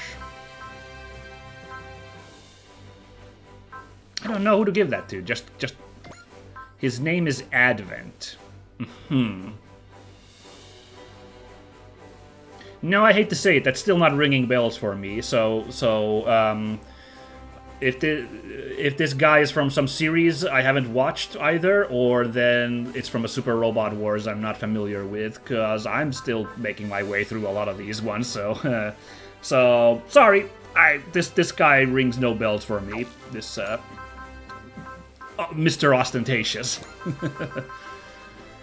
Just put it on Amuro, just like buff him up. No, I want to put it on someone like who... I want to put it on Quattro, because Quattro only has Bullseye. If I put this +10 sight on him, I might have to use Bullseye less.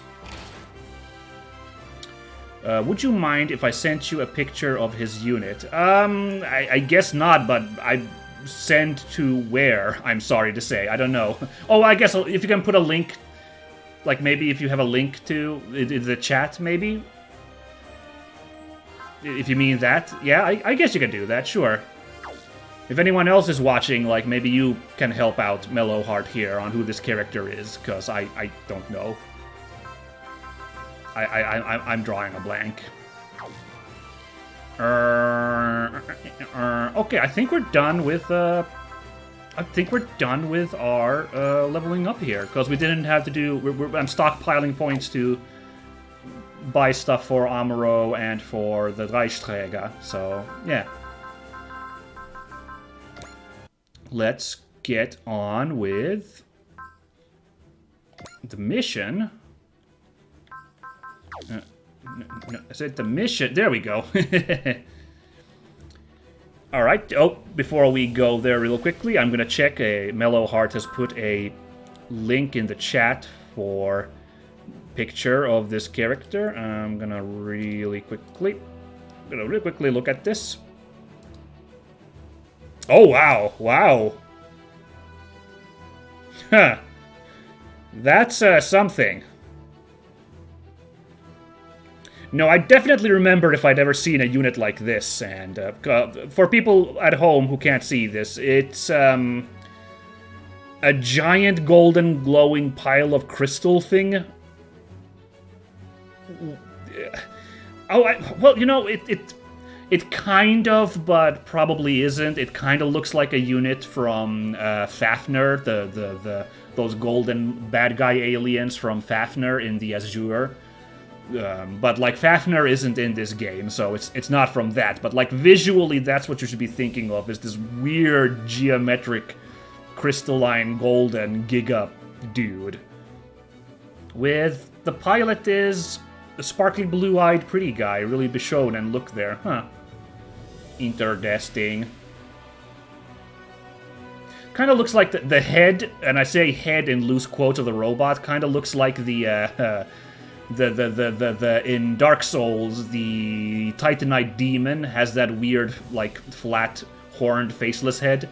This thing kind of has the same thing going. Instead of a head, it's got, like, this, like, weird stalk coming up with a horn halo thingy sticking out of the stalk. That is, oh boy. Yeah, no, sorry. I would definitely remember if I'd ever seen a unit like this in any game I've played, or probably in any anime I've watched, and I don't recognize this thing.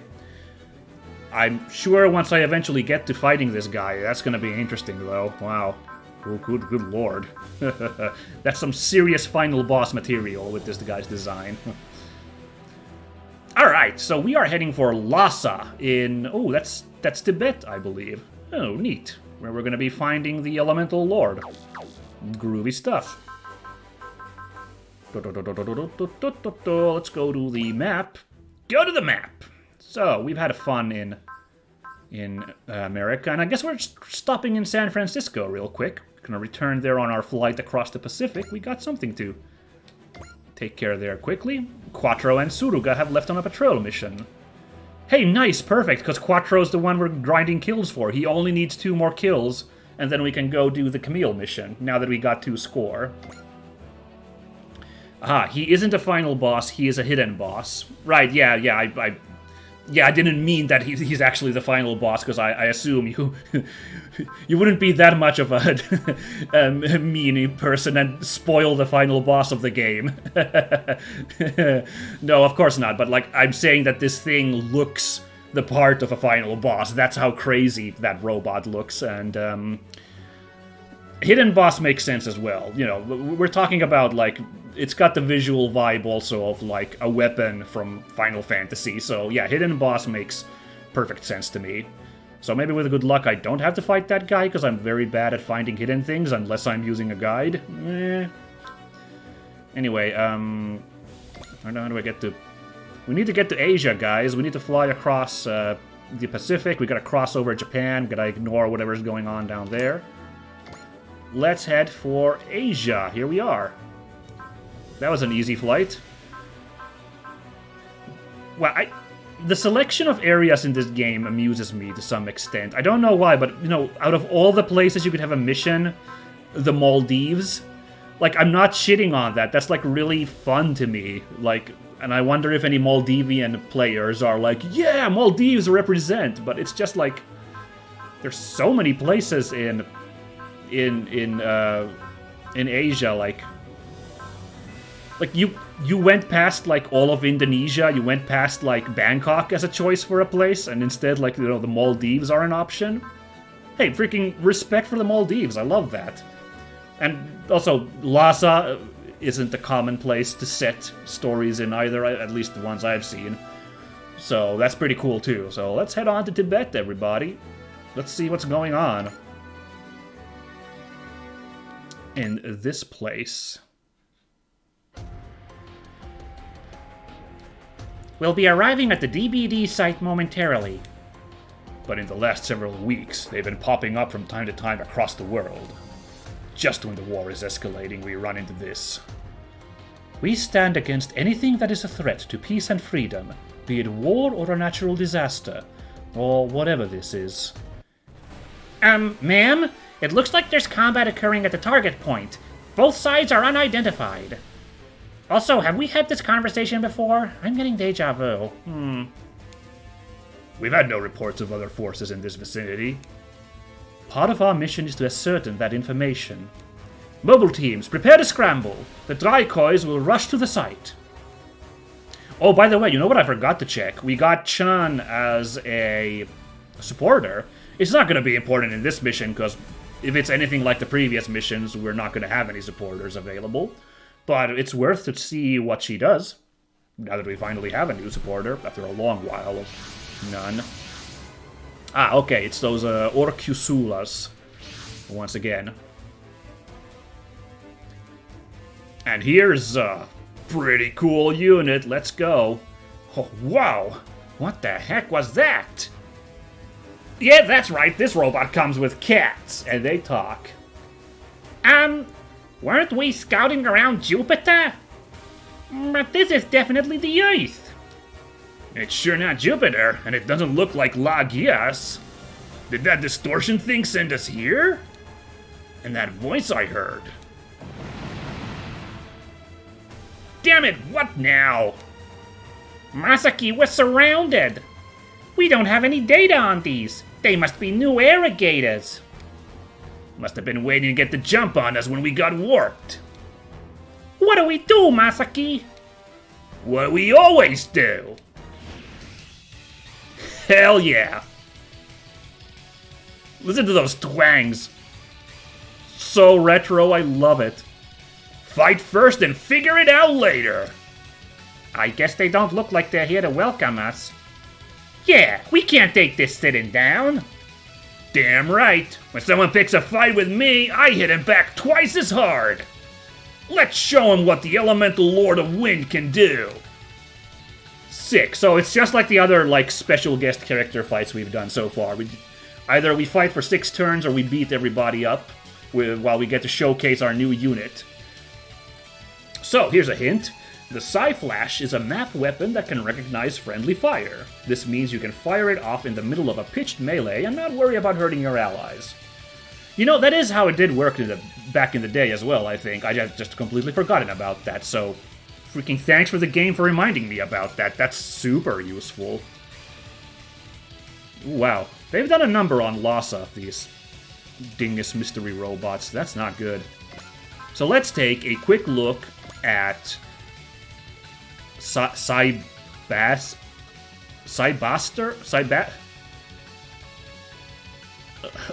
I'm sorry, guys. I'm really sorry, but we're really going with this spelling for the official localization. Oh, okay, I'll handle it. But so for those who don't know, it's usually been spelled Cybuster with a U instead of an A.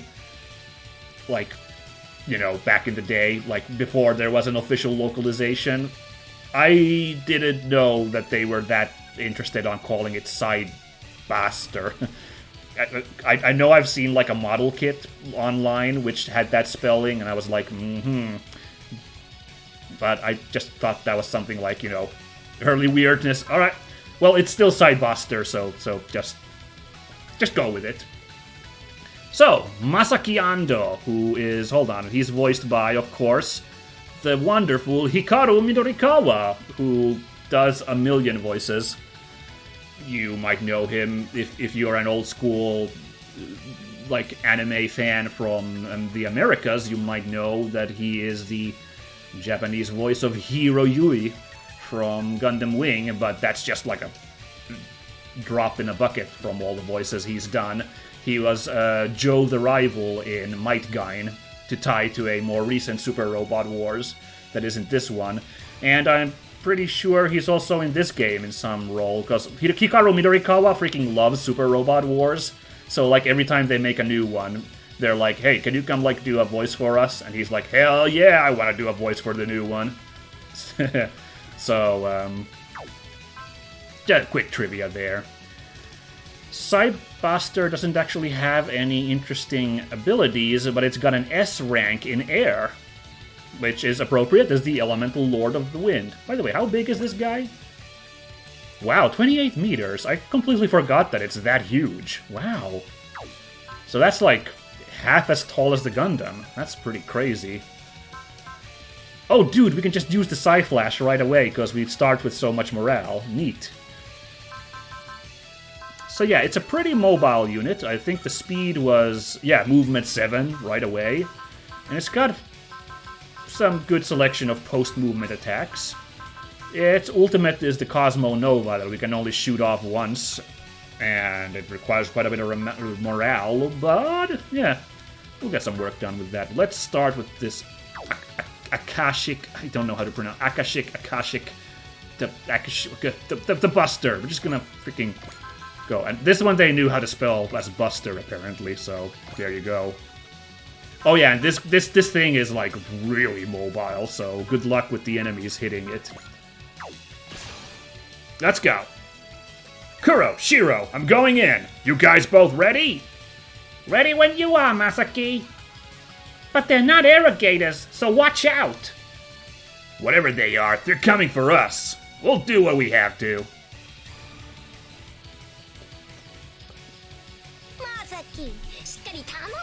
Oh. You can't not like a giant robot that comes with a pair of talking cats.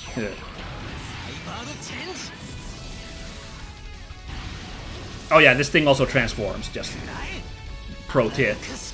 Does it transform in this one? I forgot to check. We'll find out.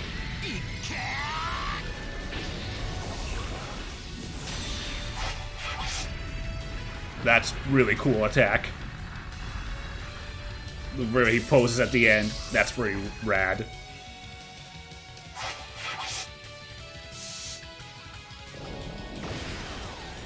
Neppu Shippu Saibasta!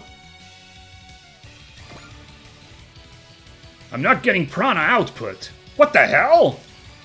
Maybe we took damage from that distortion. The Psy Flash is gonna be at low power, but other than that, all our weapons are online. We may have weapons, but we can't open a gate. So we can't get back to La Guias?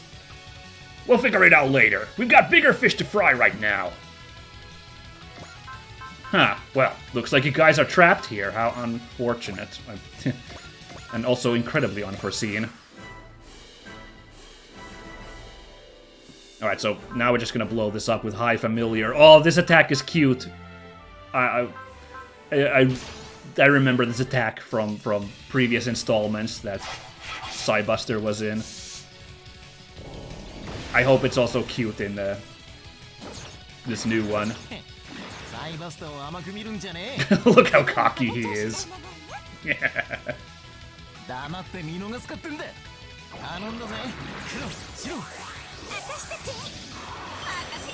Oh, that's so cute!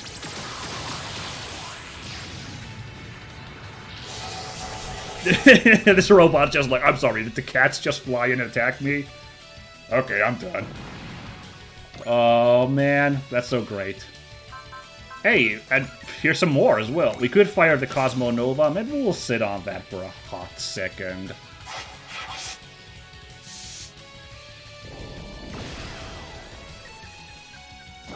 Nope.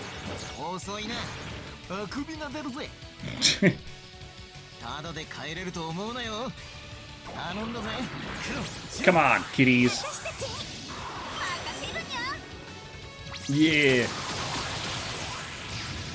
So, for people who aren't aware, the Psybuster is interesting for being the first original unit in Super Robot Wars. Unless you count Gilliam Yeager showing up in the Gespenst in, like, the Compati Hero series, which I think came out before Super Robot Wars, but, like, that's still a separate series from this right here, Super Robot Wars. So technically he's older, but like in Super Robot Wars, this was the first original unit. It was already in Super Robot Wars 2 way back in the day, and Masaki has shown up in a lot of other series afterwards because,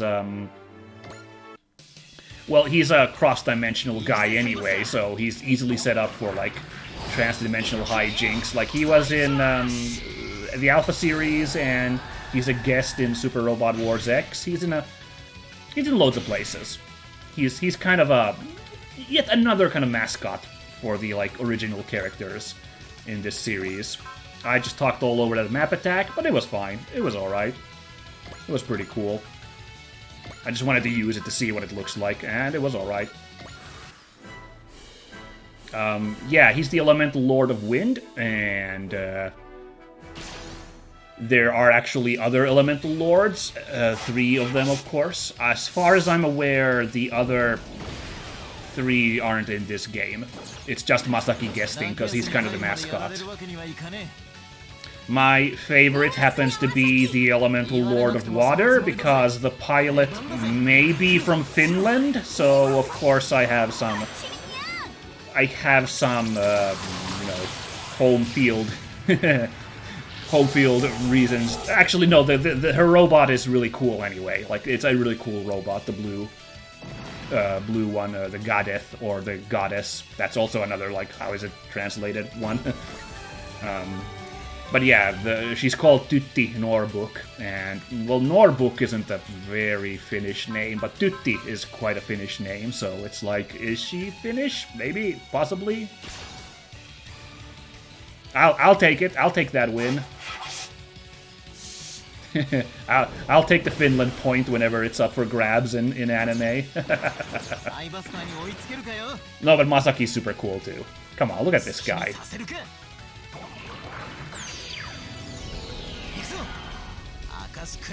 I think the story behind is that they originally wanted Aura Battler Dunbine to show up in Super Robot Wars 2, but they couldn't secure the rights back then, which in hindsight is absolutely hilarious, given how much Dunbine shows up in Super Robot Wars.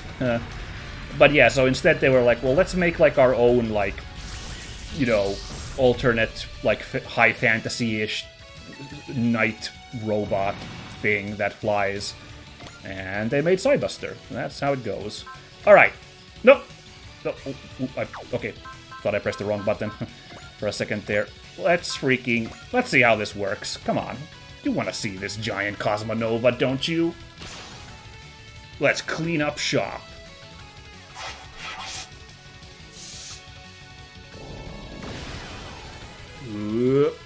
No. Those cats, I love them. Here we go!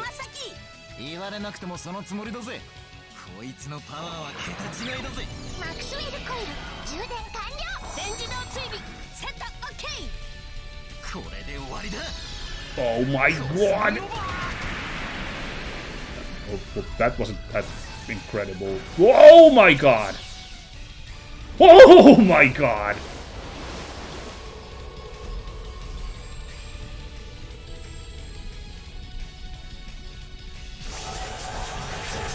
Jesus! No wonder it's a single shot.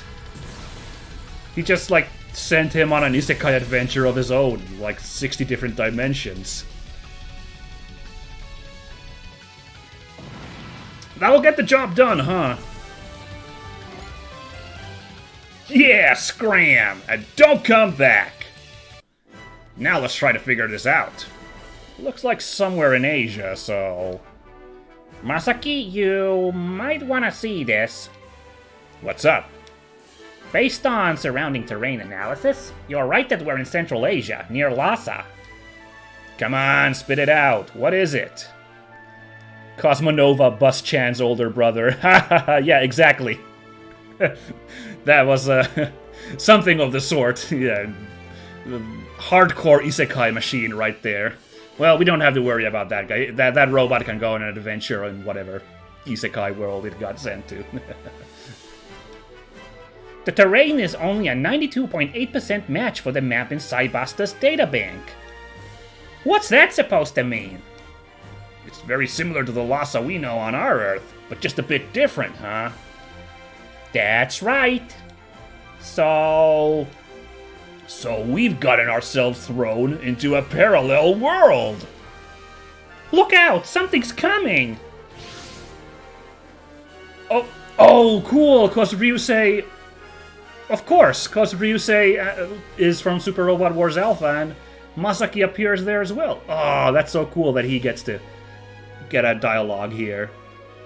Whoa, check it out! It's the Psybuster! So Masaki and his cats have arrived in this world as well. It's a huge warship! Doesn't look like the same tech as those drones. Pilot of the White Mech, do you copy? I am Commander Mitsuba Grey Valley of the Dreikreuz Earth Federation Autonomous Corps. We've come to confirm the situation. Please respond. There's an Earth Federation here too, huh? What's the plan, Masaki? Let's hear them out. They introduced themselves, so they clearly want to talk. Maybe they'll turn out evil, but we'll cross that bridge when we get to it. Shiro, give me external audio. You got it. Captain of that monster ship, do you copy? My name is Masaki Ando. I can't explain in a lot of detail, but... let's just say I'm lost. Lost? His robot seems to be completely alien to any known terrestrial technology. Was he also transported here from another world through a dimensional distortion? Gee, I don't know. It's not like we haven't had this song and dance number like 3 times already, so... So I was hoping you could help fill me in on the situation around here. Understood, Masaki. Please follow instructions to dock with our ship. Gotcha. See you in a bit. Now, let's see what we're walking into.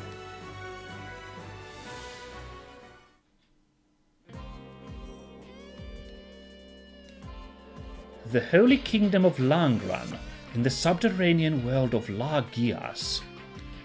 And you came from Langran in this Cybuster.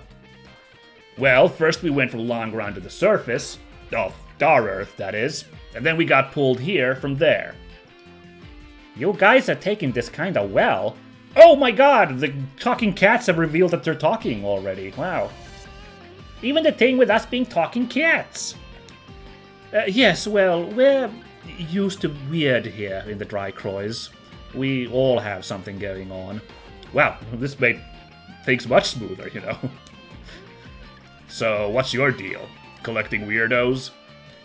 It's not exactly a deal, it just happened that way. Everyone here wants to be here and help us. Then count me in, just until we figure out a way to get back home. Are you sure? You don't think I'm up to the job? No, it's just... we often have to beg people to join, or even fight them. It certainly never goes this smoothly. You know, I don't remember us having to fight anybody yet, but I guess that's gonna come up at some point. Ooh. Well, I'm just going with my gut right now, and my gut says you people are okay. You say you're fighting for the sake of the world, and I think I believe it. I'm very glad to hear that, Masaki. We'll be glad to have you assist us, and believe me, you'd be a help.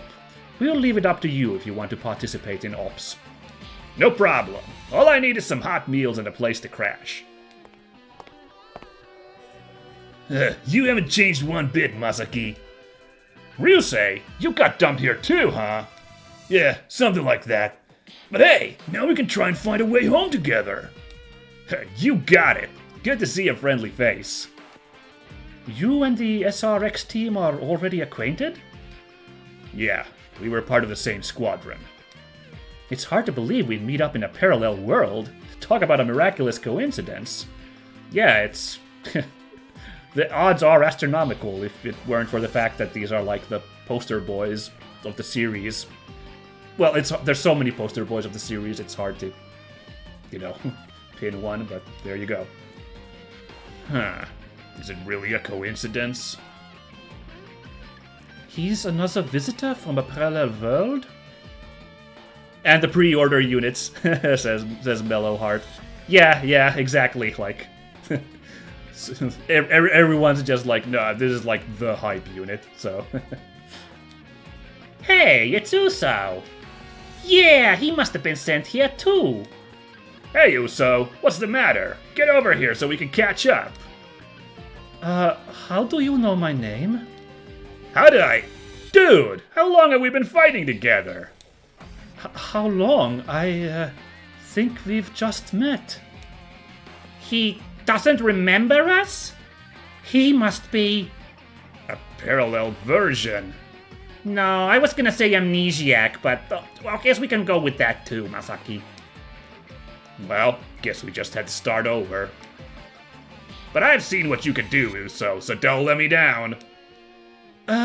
Okay, sure. I don't quite understand what you mean, but I'll do what I can. Well, that's one problem down, so I can focus on the rest. Wait up for me, everybody. I'll make it back, you'll see. That voice I heard is the only lead I have. So I'm gonna need to figure out what it was. Alright. Guess who the ace is? It's, of course, the guy who did everything. It's Masaki. So, that was nice. That was really cute. And I appreciate, because all the ones we've done so far have been in space. Space is fun, but it gets a little samey after a while, so... Fighting in Tibet was kind of cool. Seeing a different environment. The fight was the same as we've been doing so far with all these guest characters, so... Nothing crazy on that front. Okay, where are we on time? We are at 2 hours and 7 minutes of recording, so these missions are starting to be a little bit longer. I'm not sure if we jump into this if we're actually gonna finish it today, but I could definitely go for like a little while longer, so we could at least go into this. And you know, we have one super robot on the team, the SRX. Wouldn't mind getting another one at this point, if this is indeed, and it is, of course, Getter Robo related. So, yeah, let's take really quickly care of all those updates I was looking forward to. Oh, but we still don't have enough MXP to get this thing upgraded. We're still gonna need to do like a little bit of a grind for that. We'll manage. The skill program, right now we should have, like, we weren't missing a ton, so surely we have enough now? Yes, we do. Let's get that skill up and give that to Amuro. Very strong choice. There we go. And we didn't actually make a ton of money from that. So, you know what? Let's just get the Psybuster up on every point here. There we go. That pretty much ate up all our cash, but, you know, like I said, I like to have all my units at this baseline of one blip and everything. Oh, Mellow Heart is a good point. Well, you did pick the space route. Yes, I was aware of the downside of starting in space, which is a whole lot of, like, just, like, starry environment in the background.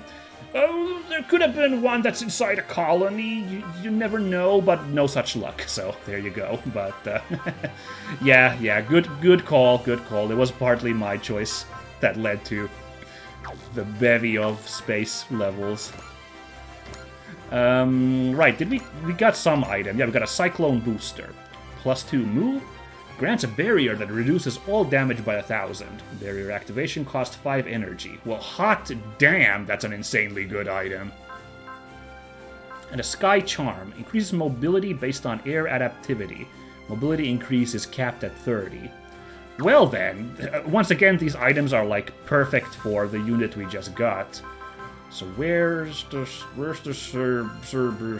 there you are. I was like, where the heck is that unit? We're gonna at least put the Sky Charm, but could I maybe give that item to somebody else? Like, let's see, because that's a really good item. That the other item is even better, I think, than that skill increase. The Sky Charm, since Psybuster has rank S, of course we're gonna stick that on them. Should I like give main protagonist energy at this point? Because I just got a booster here. The Cyclone Booster is better just in every way, so yeah, let's give some main character energy here for Oz. Now, who could benefit from just a regular booster?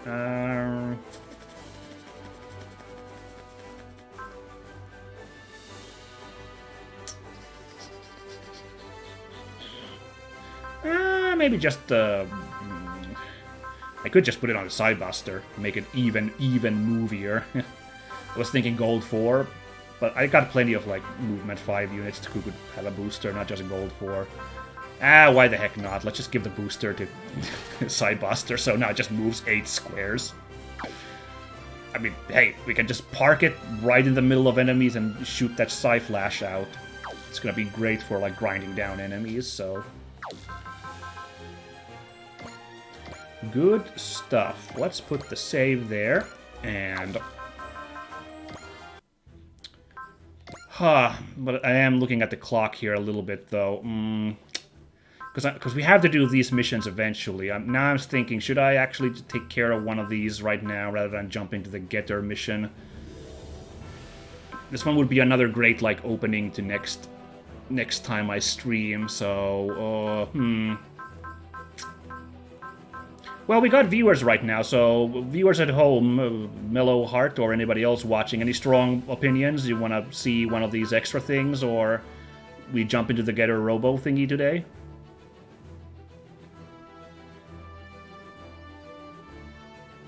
Oh, while I wait for any response, let me look at the onboard missions. Have we unlocked anything on that front? Oops, oh god. Oh, there's a vote for Getter here in the chat, so yeah, I guess we'll do that. And next time I stream, we definitely, because we have to take care of one of these so that we can get to a bunch of other DLC characters, so we have to take care of these eventually, but let's get in on that Getter action today, why don't we? Yeah, why the heck not? I mean, it's freaking Getter Robo. Oh, wait, no, but I want to move on the world map, because it's just too much fun not to. And then we can check for, like, those missions like these. Yeah, well, I almost forgot the important part. Randy and Gilliam get a little bit of points.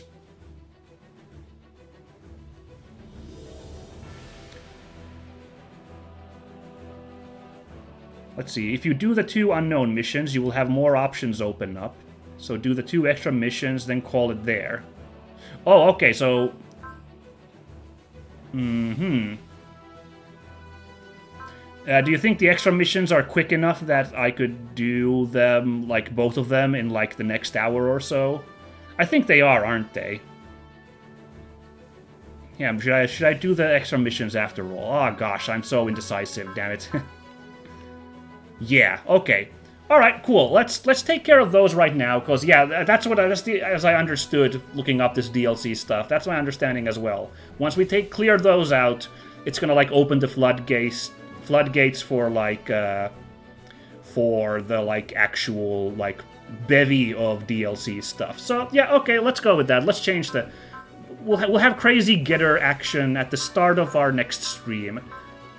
Why don't we say that? And we'll clear out these now so that we're done with them, and I'll explain why I'm not a fan of these 2 missions, based on what I've read once we're in one of them. But let's get in on them, shall we? Now, they were in this weird area, weren't they? They were in this black ocean, which is like, what?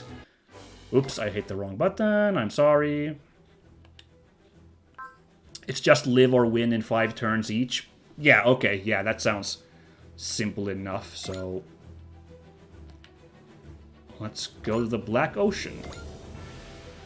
So we have Unknown Battlefield and Visitors. Let's start with Visitors first, I guess? Hey, we get some MXP from this, so that's good. Worth doing it. At Vern Island in the dimensionally unstable Black Ocean, a new DBD appears. Okay, like, that still doesn't explain what the Black Ocean... I don't understand what this place is, but I'll take it. I mean, this kind of looks like a world map from a Final Fantasy game. It's still my vibe. You know, you got the continents and everything, but, okay.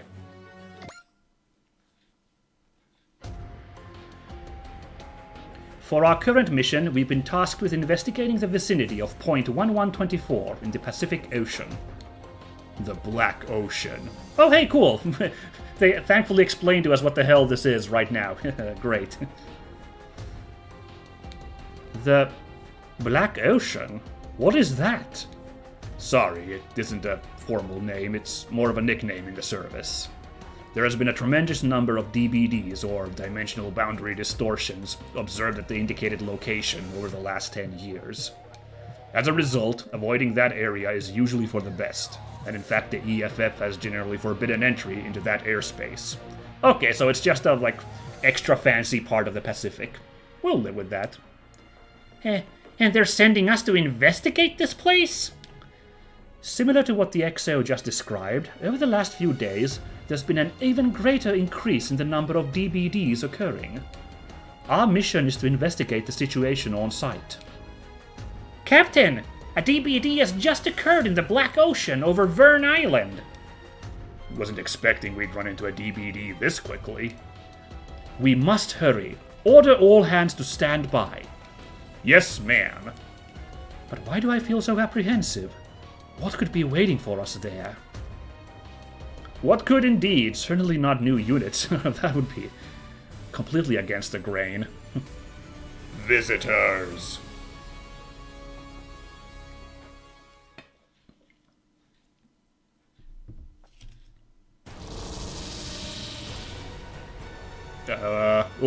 Oh my goodness.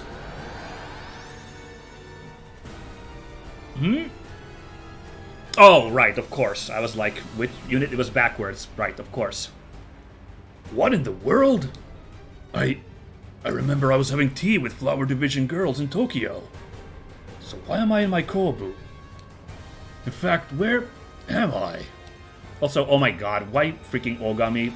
Like, they must know that it's not Ogami who most people interested in Sakura Wars cares about, right? Oh well, fine. We'll get to the other characters later, I'm sure. Did that strange black light that engulfed us cause this? Okay, 6 of you. What is that? It's way bigger than spherical armor. Is it attacking me? Why? What's going on? Stop, please! I'm not hostile! So that's how it is. They don't care what I have to say. If they won't stop attacking, then I can't hold back either. Come on, villains. Ichiro Ogami, captain of the Imperial Combat Review, Flower Division, will take you all on. You're gonna pay for your crimes with a beating. Alright, this is an intro mission, so you won't have all your weapons available, but the enemies aren't that strong either. Yay. So it's very much like the Sidebuster mission we just did, and every other, like, thing we've done so far with these guest characters. Of course, the difference is this isn't a Super Robot Wars guest character, this is the freaking Type 2 Kobu from Sakura Wars, because Sakura Wars is one of the DLC series, being piloted by Ichiro. Let's have a quick look at his stuff. Spirit Power. Okay. That's a very good skill, so the attack and armor is appreciated, but 2 additional SP is very good. He has small HP regen, that's really good. So he gets 10% of his max HP at the start of every phase. He's got cover, 70% less damage when support defending, that's groovy. And he's got captain commands. Wow. So that means like is that the EX commands that the battleships get? Like he has those as well? No, that's not, because it's talking about something weird. Wind, forest, fire, and mountain. Oh no, he's got like his own special... I'm confused. I don't understand. But he's got a commander, of course, because he's the captain of the Review, and he's got support defend, which of course, he had the cover ability. And he's got a bunch of sword moves. Groovy. So, hold on. I don't see these captain commands yet. Yeah, he has his own battleship commands. Okay, cool. I guess they're locked for this fight still, by the looks of it. Alright, that's fine. Well, you can't use them while in this mode. Yeah, okay, that makes sense. Speaking of this mode, well, maybe I'll talk a little bit later once we get the other unit in this. Little spoilers, that's... Oh, wow. Not even... They're not even having the music for this? Fine. Okay, well... Hey, at least we get to party with Kobu, so that's cool. It's, not the Kobu I would have liked, but, I guess it is the main character, so that's how it goes.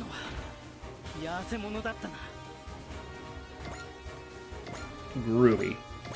I'm not even gonna bother saving here. I'm feeling pretty good about this. Oh, not enough to kill. Should be enough to kill.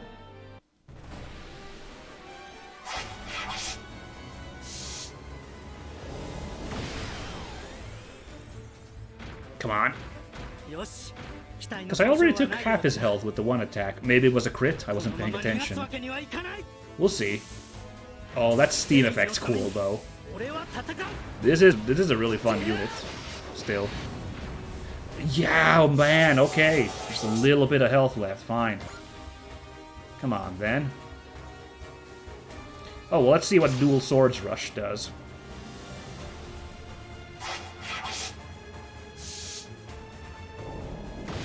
Come on, come on, come on. Nope.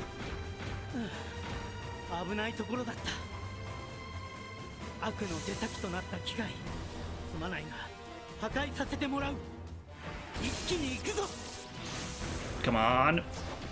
Oh, wow, miss. Alright then, we'll have to see that later then. Okay, evade. Okay, let's it's a little against my style, but since I'm not super hyped for this, let's turn off animations for a bit here. Not usually my style, but, you know, just to watch him evade. Come on, I do that anyway, usually skip the evade. Like, skip them on those.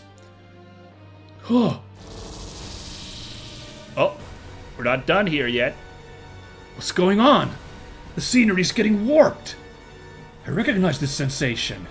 This is the same as when that black light washed over me in Tokyo. Oh, look at this guy right here. What? Where are we? We were taking a break at the Big Falcon after wrapping up our training, right? Yeah, so what are we doing here? Look everyone! We have no data on that mobile weapon at all. It looks as if it's engaged in battle with that white machine. Maybe we could ask one of them? We could find out what's going on? I don't think that's priority one here. They just opened fire on us! They didn't even say a thing! Kenichi, from what I can tell, those machines are unmanned. Well, if they're attacking, we'll just have to fight back. Holy mother of... What a huge machine! I can hardly believe something like that exists! Yeah, this robot, it's like 50 meters? 70 meters, I think, even? 70 meters tall is the new entry we got. Oh, I forgot to show the Kobu stats. It's like...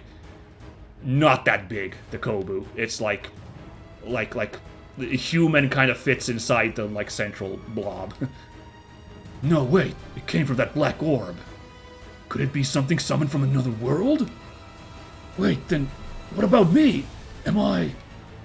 Come on, everyone. Let's help out that white machine and figure out what's going on.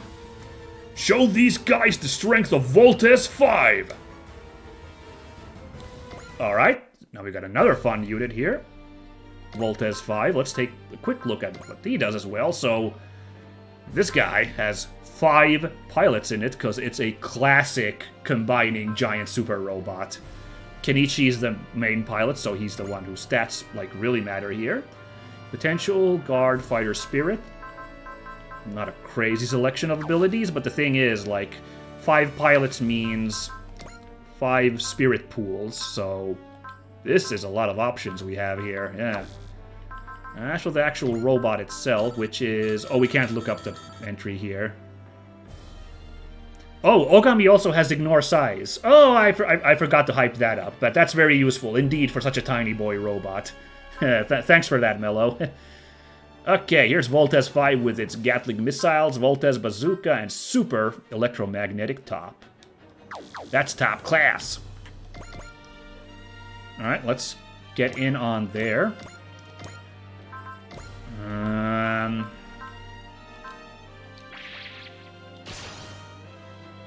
Oh, I had the animations turned off. I'm sorry, everyone. We could have watched this at least. I'll turn them back on in a moment. Let's see. Can I use the dual swords rush on this guy? Yes. Well, let's see this, because I want to see these attacks at least, you know? At least when they land, you know? But I guess at this point I can talk about what the gimmick of these missions is and why I don't like them. It's not for this, obviously. This is cool, watching these attacks. But the problem is, so... from what I understood, because this is the first of its DLC pack, DLC 1. The other mission's going to be the first of DLC 2.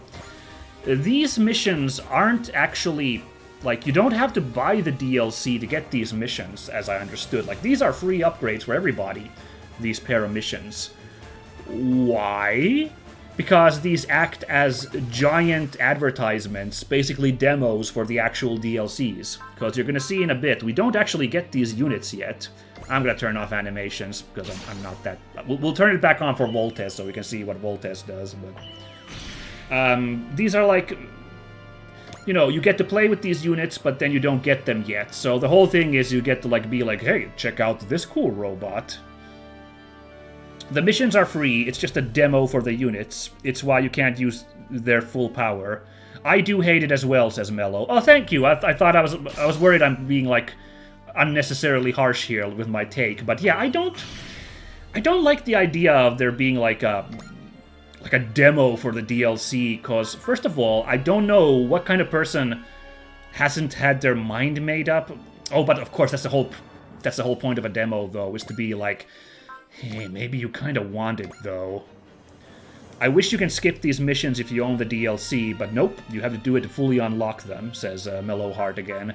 Yeah, that's a really good idea. That's a smart thing. Yeah, that's a good point, that if you had the DLC, you could avoid these. Good call, because, like, I don't like the idea of, like, advertising and trying to, like, hook someone up with those DLC anyway. Like, I don't know, it just doesn't really sit well with me. And all it does is add an extra mission that just doesn't really amount to anything, since it's just like a, you know, look at these robots, they're cool. Well, now they're gone. And if you have the DLC, you get them anyway, so, like... I think this was kind of a misstep from the developers, like, to do these demo missions, basically. But, well, here we are, we'll take care of them. At least we can watch these attacks happening here. We are gonna drop... we don't need a vigor yet. We're gonna drop a bullseye to survive. And of course, Voltes, being a giant machine, it has not great evasion, so we are taking some hits here, but we got... It's why they even lock away their music. Yeah, that's true. They don't even have music, and it's a waste of EXP. You don't get anything from it but a small amount of cash. Yeah, this is all just like a big, like, ballyhoo. Yeah, there's no music here. Like, Voltes' theme song is really good, and, you know, Sakura Wars music is great too, so, like, we're kind of missing out right now, just getting this, like, generic stress music.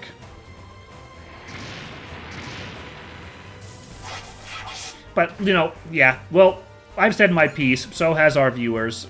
There's no use crying about it too much. We'll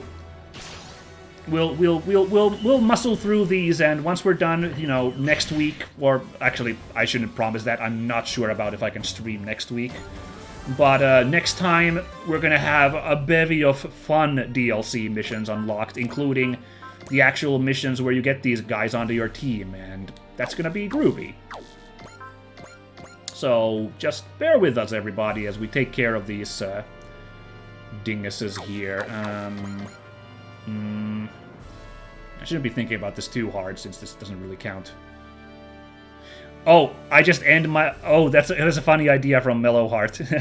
Honestly, for these missions, I just run away and end my turn so I don't waste my time fighting.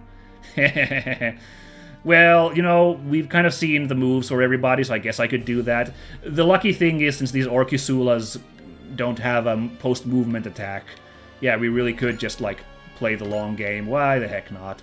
Let's try that move. Thanks for the tip. But let's at least see the Gatling missiles, so let's, you know... Which means, yeah, we're gonna have to dodge a couple of attacks coming our way, but it's not too bad.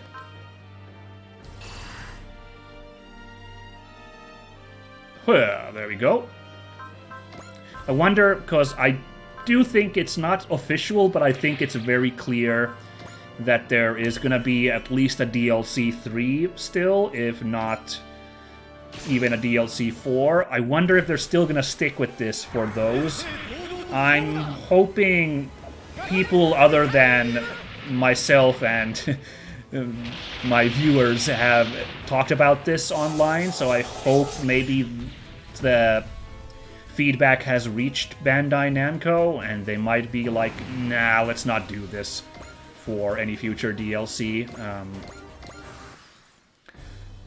But I guess we gotta strap in case that happens, if those appear, ever. Alright, blah, blah. Fire the bazooka. Doink. Bloink. There we go. But I'm glad to hear I'm not crazy about being like, this is all kind of unnecessary, isn't it? Good. I thought I was being a negative Nancy on that front, but yeah, no. Would be amazing to play as some old bosses. Oh, right. I wish for DLC 3 and 4, give us a villain unit as a playable character, if there is one. Yeah, that'd be interesting. That's how everyone's favorite Zanger Zon, however his name is pronounced, Zanger Zonvolt. He was a villain originally in Alpha Gaiden, and he became like super popular when he became a like hero. Yeah, some boss unit would be neat. Because there's a lot of like really cool like boss characters from certain Super Robot Wars that like, yeah, would be fun as, you know, some of the like less diabolical characters would be neat having on your team. Like the final boss from Super Robot Wars W would be really neat. Oh yeah, or Neo Granzon. I would be shocked if Neo Granzon wasn't a option eventually, honestly. That's such a fan favorite unit. Yeah. I feel that.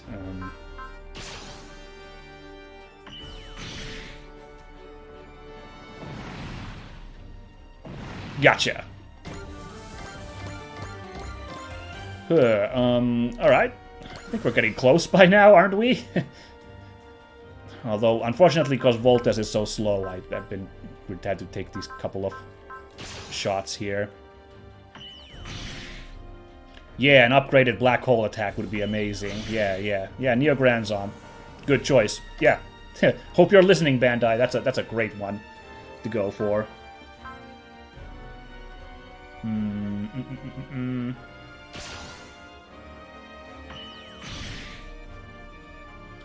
No, don't think so.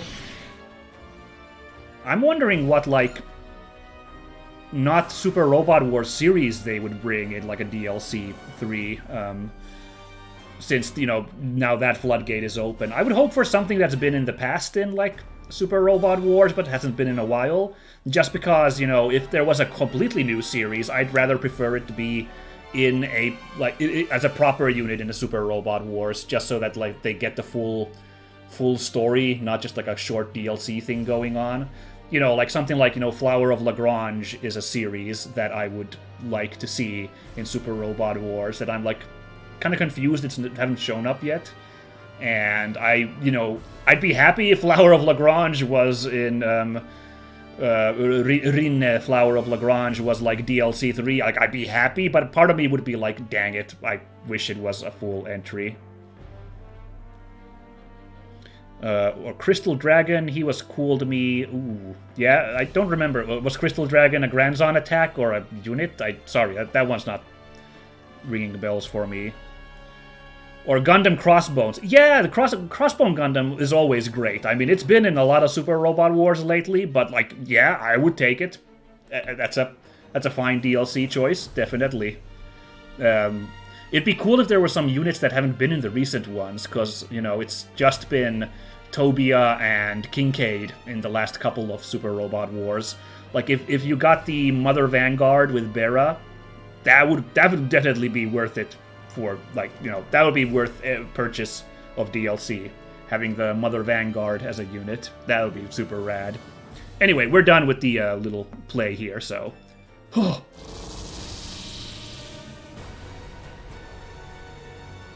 Again? This feeling! It's the same as what we saw at Bilk Falcon.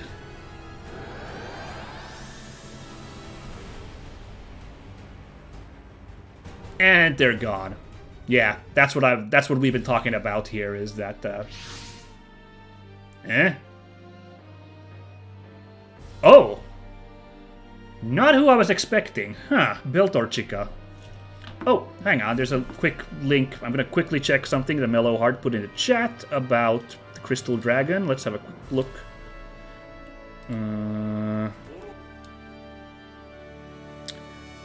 Oh, wow. Okay, I don't actually remember this unit at all. Yeah, but this guy looks cool. Dragons are always cool, so he's just like a big-ass dragon dude. Yeah. Yeah, I'd be up for that guy showing up in this game. Anyway, yeah, okay. Wasn't expecting Beltor Chica to show up. But she is also kind of DLC, so okay, yeah. If we'd gotten here a bit sooner, we could have done on-site measurements of that dimensional boundary distortion. You have got to be kidding! We went out of our way as it stands because it was an emergency! We can't do miracles! Our mission is supposed to just involve transporting a mobile suit. Oh, because they're teasing there's also a mobile suit in this DLC. Ha, okay, fine. True. We can't afford to let the machine we're transporting suffer any damage. Transport ship, please respond. This is Commander Mitsuba Grey Valley of the Dreikreuz Earth Federation Independent Autonomous Corps. Please report the status of the DBD. Sorry, ma'am. We've arrived after the DBD abated, so all we can provide are the measurements we've got from our instruments. It looks like a battle took place here. We don't have any information on that either. We'll send you all the data we have. Understood. Thank you for your cooperation. Commander Mitsuba, I've been told that Lieutenant Amuro Ray is part of your group. Oh, cool! Hey, nice! Good thing we did the Amuro mission today. We got this extra dialogue here. Yes, that's correct. Did you need to speak to him? No, I'm just glad to hear it. Well then, if you'll excuse us, we'll be on our way. Lian, can we get any data on the battle that seems to have happened here? Well, unfortunately, there's obvious environmental signs that there was a fight here. There's no apparent wreckage or any other remains, which makes determining what happened impossible. What? The wreckage is missing? It is what it is. We just have to accept it. The Black Ocean. What exactly is happening here? Okay. Yeah, I guess Kenichi did kick a little bit more ass. Hey, we got 3000 MXP and our bonus MXP, so it's not all a wash. But we're gonna do the other mission rather than use that MXP, just so we have a giant stockpile, and next time we stream, we can just like... splurge on MXP upgrades. That sounds fun.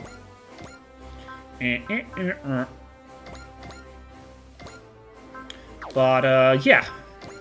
Let's see. Okay, here they are. Including... Oh, this one's mine. Oh, this one's the one I'm looking forward to. The team meets a Dragon Tiger duo teleported in by a DBD. Yeah! Oh, man. We're doing this next time, I'm pretty sure. Just because I'm like, let's go. This is the one I'm looking forward to. I mean, I'm looking forward to, basically, all of them to some extent, but this one, ooh. But yeah. First work, then play. So we gotta go do the other of these demo missions, so let's go. No patrols here even? Oh, come on. Go to Iced Island.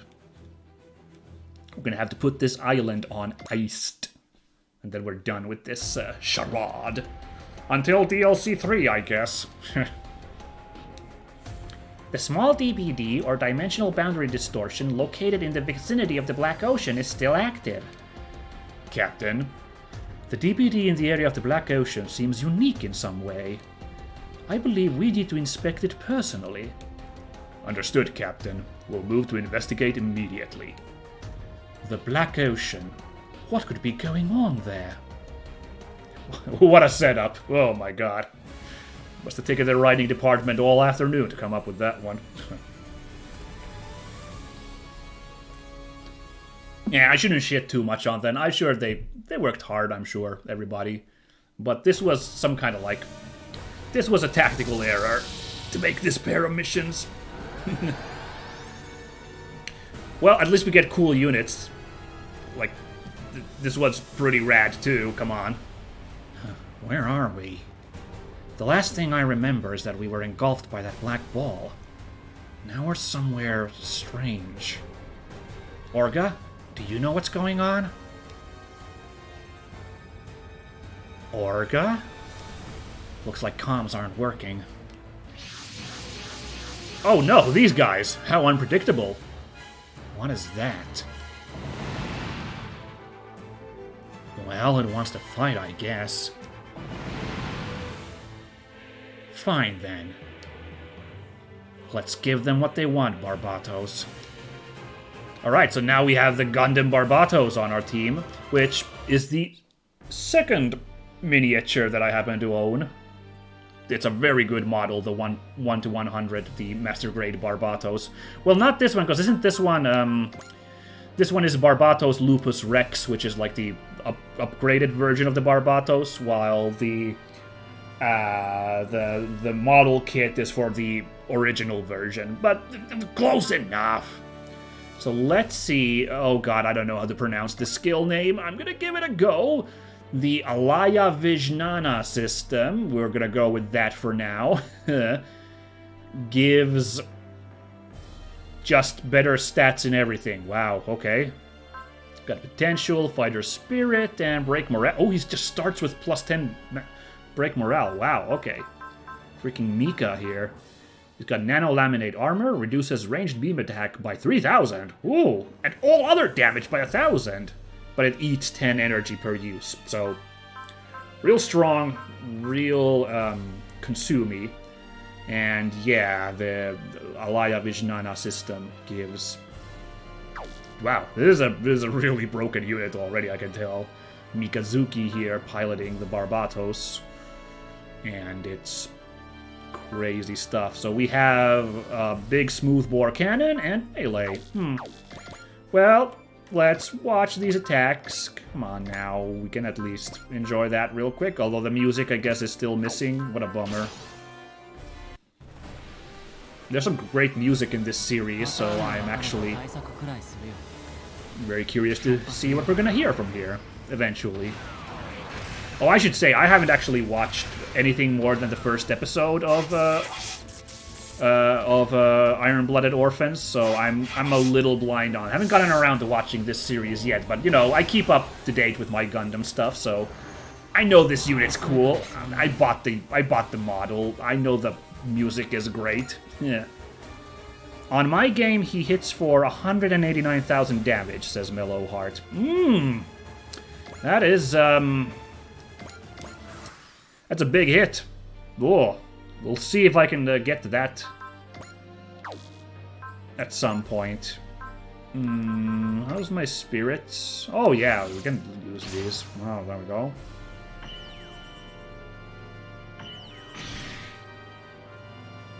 Oh, we're getting there. Okay, let's see this cannon in action. Fire!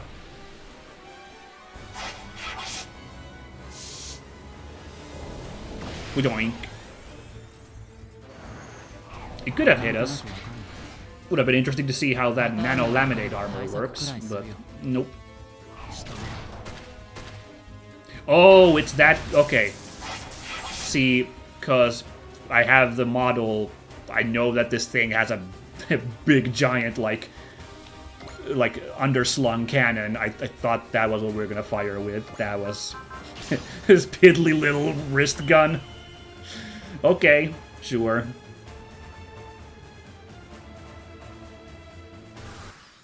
Well, we're being menaced. What is this? It's the same as what I saw. Well, look at this little fella here. That man looks very strange. What the? Where am I? I thought I was fighting some alien weapon. Moroboshi? Hokuto? Ide! Can you hear me? A giant robot? No, seriously, what the hell is going on? Hey, I don't know who you are, but please, stop attacking! I don't even know what's going on! It can't hear me. Or maybe it just doesn't care what I'm saying. So my only choice is to fight! That man is incredible. How can he fight like that in a normal suit? Guess I can ignore that other white robot unless it picks a fight too. Which I think is entirely possible, given what I know about Mika's penchant. Anyway, I'm not gonna just bite it here before I even know what's going on. Come on! So now we have freaking Ultraman! Okay, now let's do that crummy runaway tactic, because we've seen what we need to see there, but let's see a little bit of what Ultraman does, which is like a... I was surprised to learn this. I'm not big on Ultraman, so I'm not an expert on this, because my impression was that Ultraman is a giant, giant tokusatsu hero, but apparently in this anime that this Ultraman is from, he's just a, human-sized, kind of like Iron Man dude. Alright then. We can live with that. That's what Mika was talking about, that guy's just fighting in a normal suit, what the heck. Ultraman factor. At under 50% HP, 20% less damage taken. On the unit's third turn from launch, just insane stat boosts and even to damage dealt? Huh. Well, he really is Ultra then, isn't he? He's got pretty good potential, morale attack, fighter spirit, solid stuff. He's got... Oh yeah, hold on. His mech info is... yeah. Nothing crazy here. He's got Ultra Slash and Specium Blade. Specium Blade? The blade. that blade. Yeah. Alright, let's go slash this guy.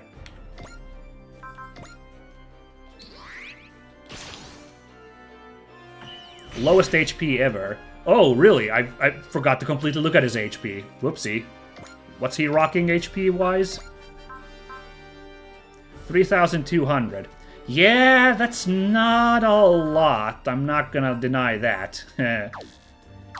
But again, it is a dude. It's just a guy. So, what was Barbatos like? Yeah, double that, almost. 6,200. There you go. Oh wait, did I accidentally... Did I have the animation turned off? Whoops!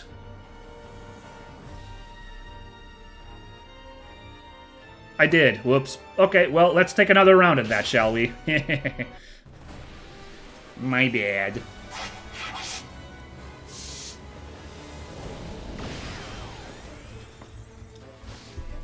Doink.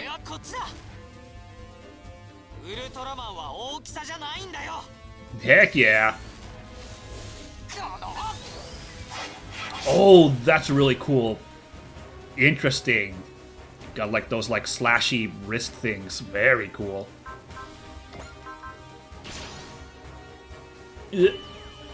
Yeah, I can't say I'm a big tokusatsu guy, so I've never been into Ultraman myself, and I haven't actually watched this anime either that this Ultraman is based on, so you'll have to pardon my cluelessness, but not enough to kill even with this Ultra Slash. Yeah.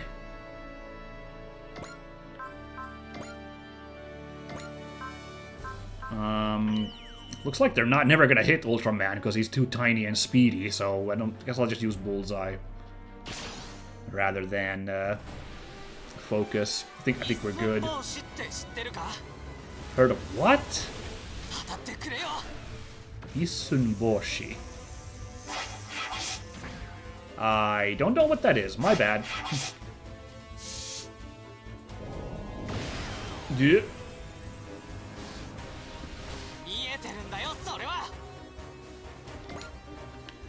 Okie dokie.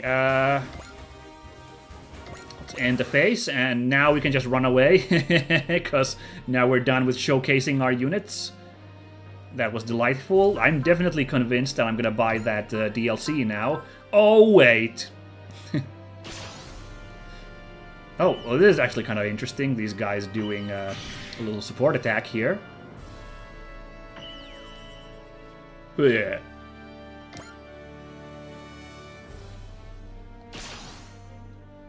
I'll punch them while I can. For Hexies. Doink.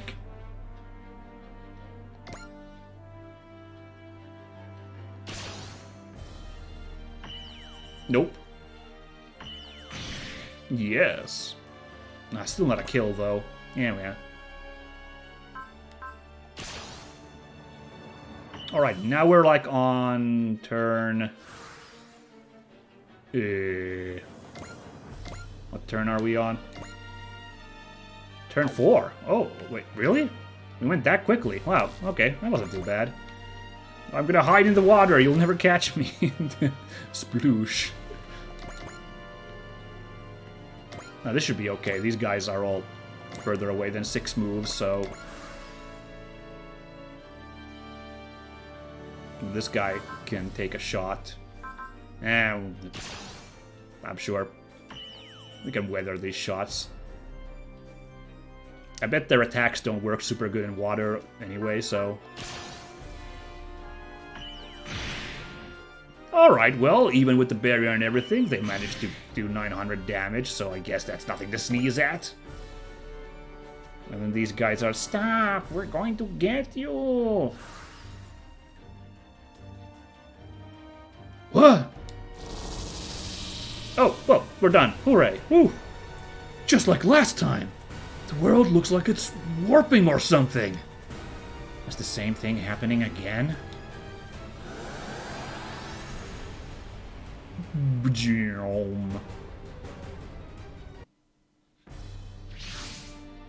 It looks like the radar was telling the truth, ma'am. There's definitely been a battle here. Doesn't seem... Let me take a quick drink. This is why I can't stream for like more than 3 hours. Voice starts to go. Alright. No, but I can finish this. We can wrap this up. No worries. Doesn't seem like anyone is still here, though.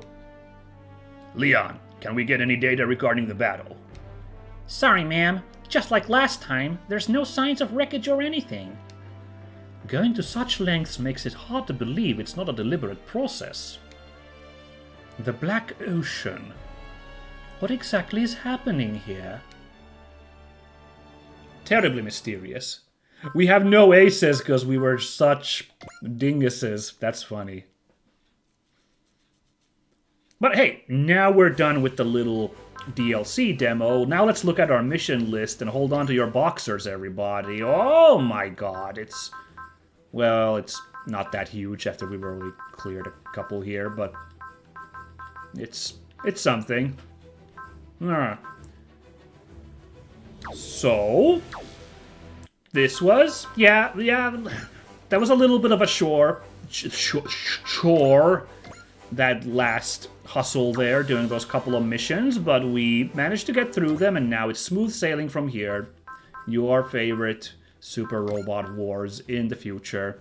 Oh, we got 10 side missions complete. Let's watch that real quickly, because those counted as side missions. Hey. Captain, if I may offer a word or two about the way we've been doing things. Of course, XO.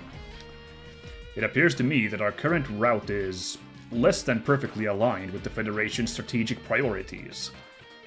I'm well aware. We're willfully pursuing localized conflicts and reconnaissance opportunities outside the scope of the EFF's overall strategy. But why are we?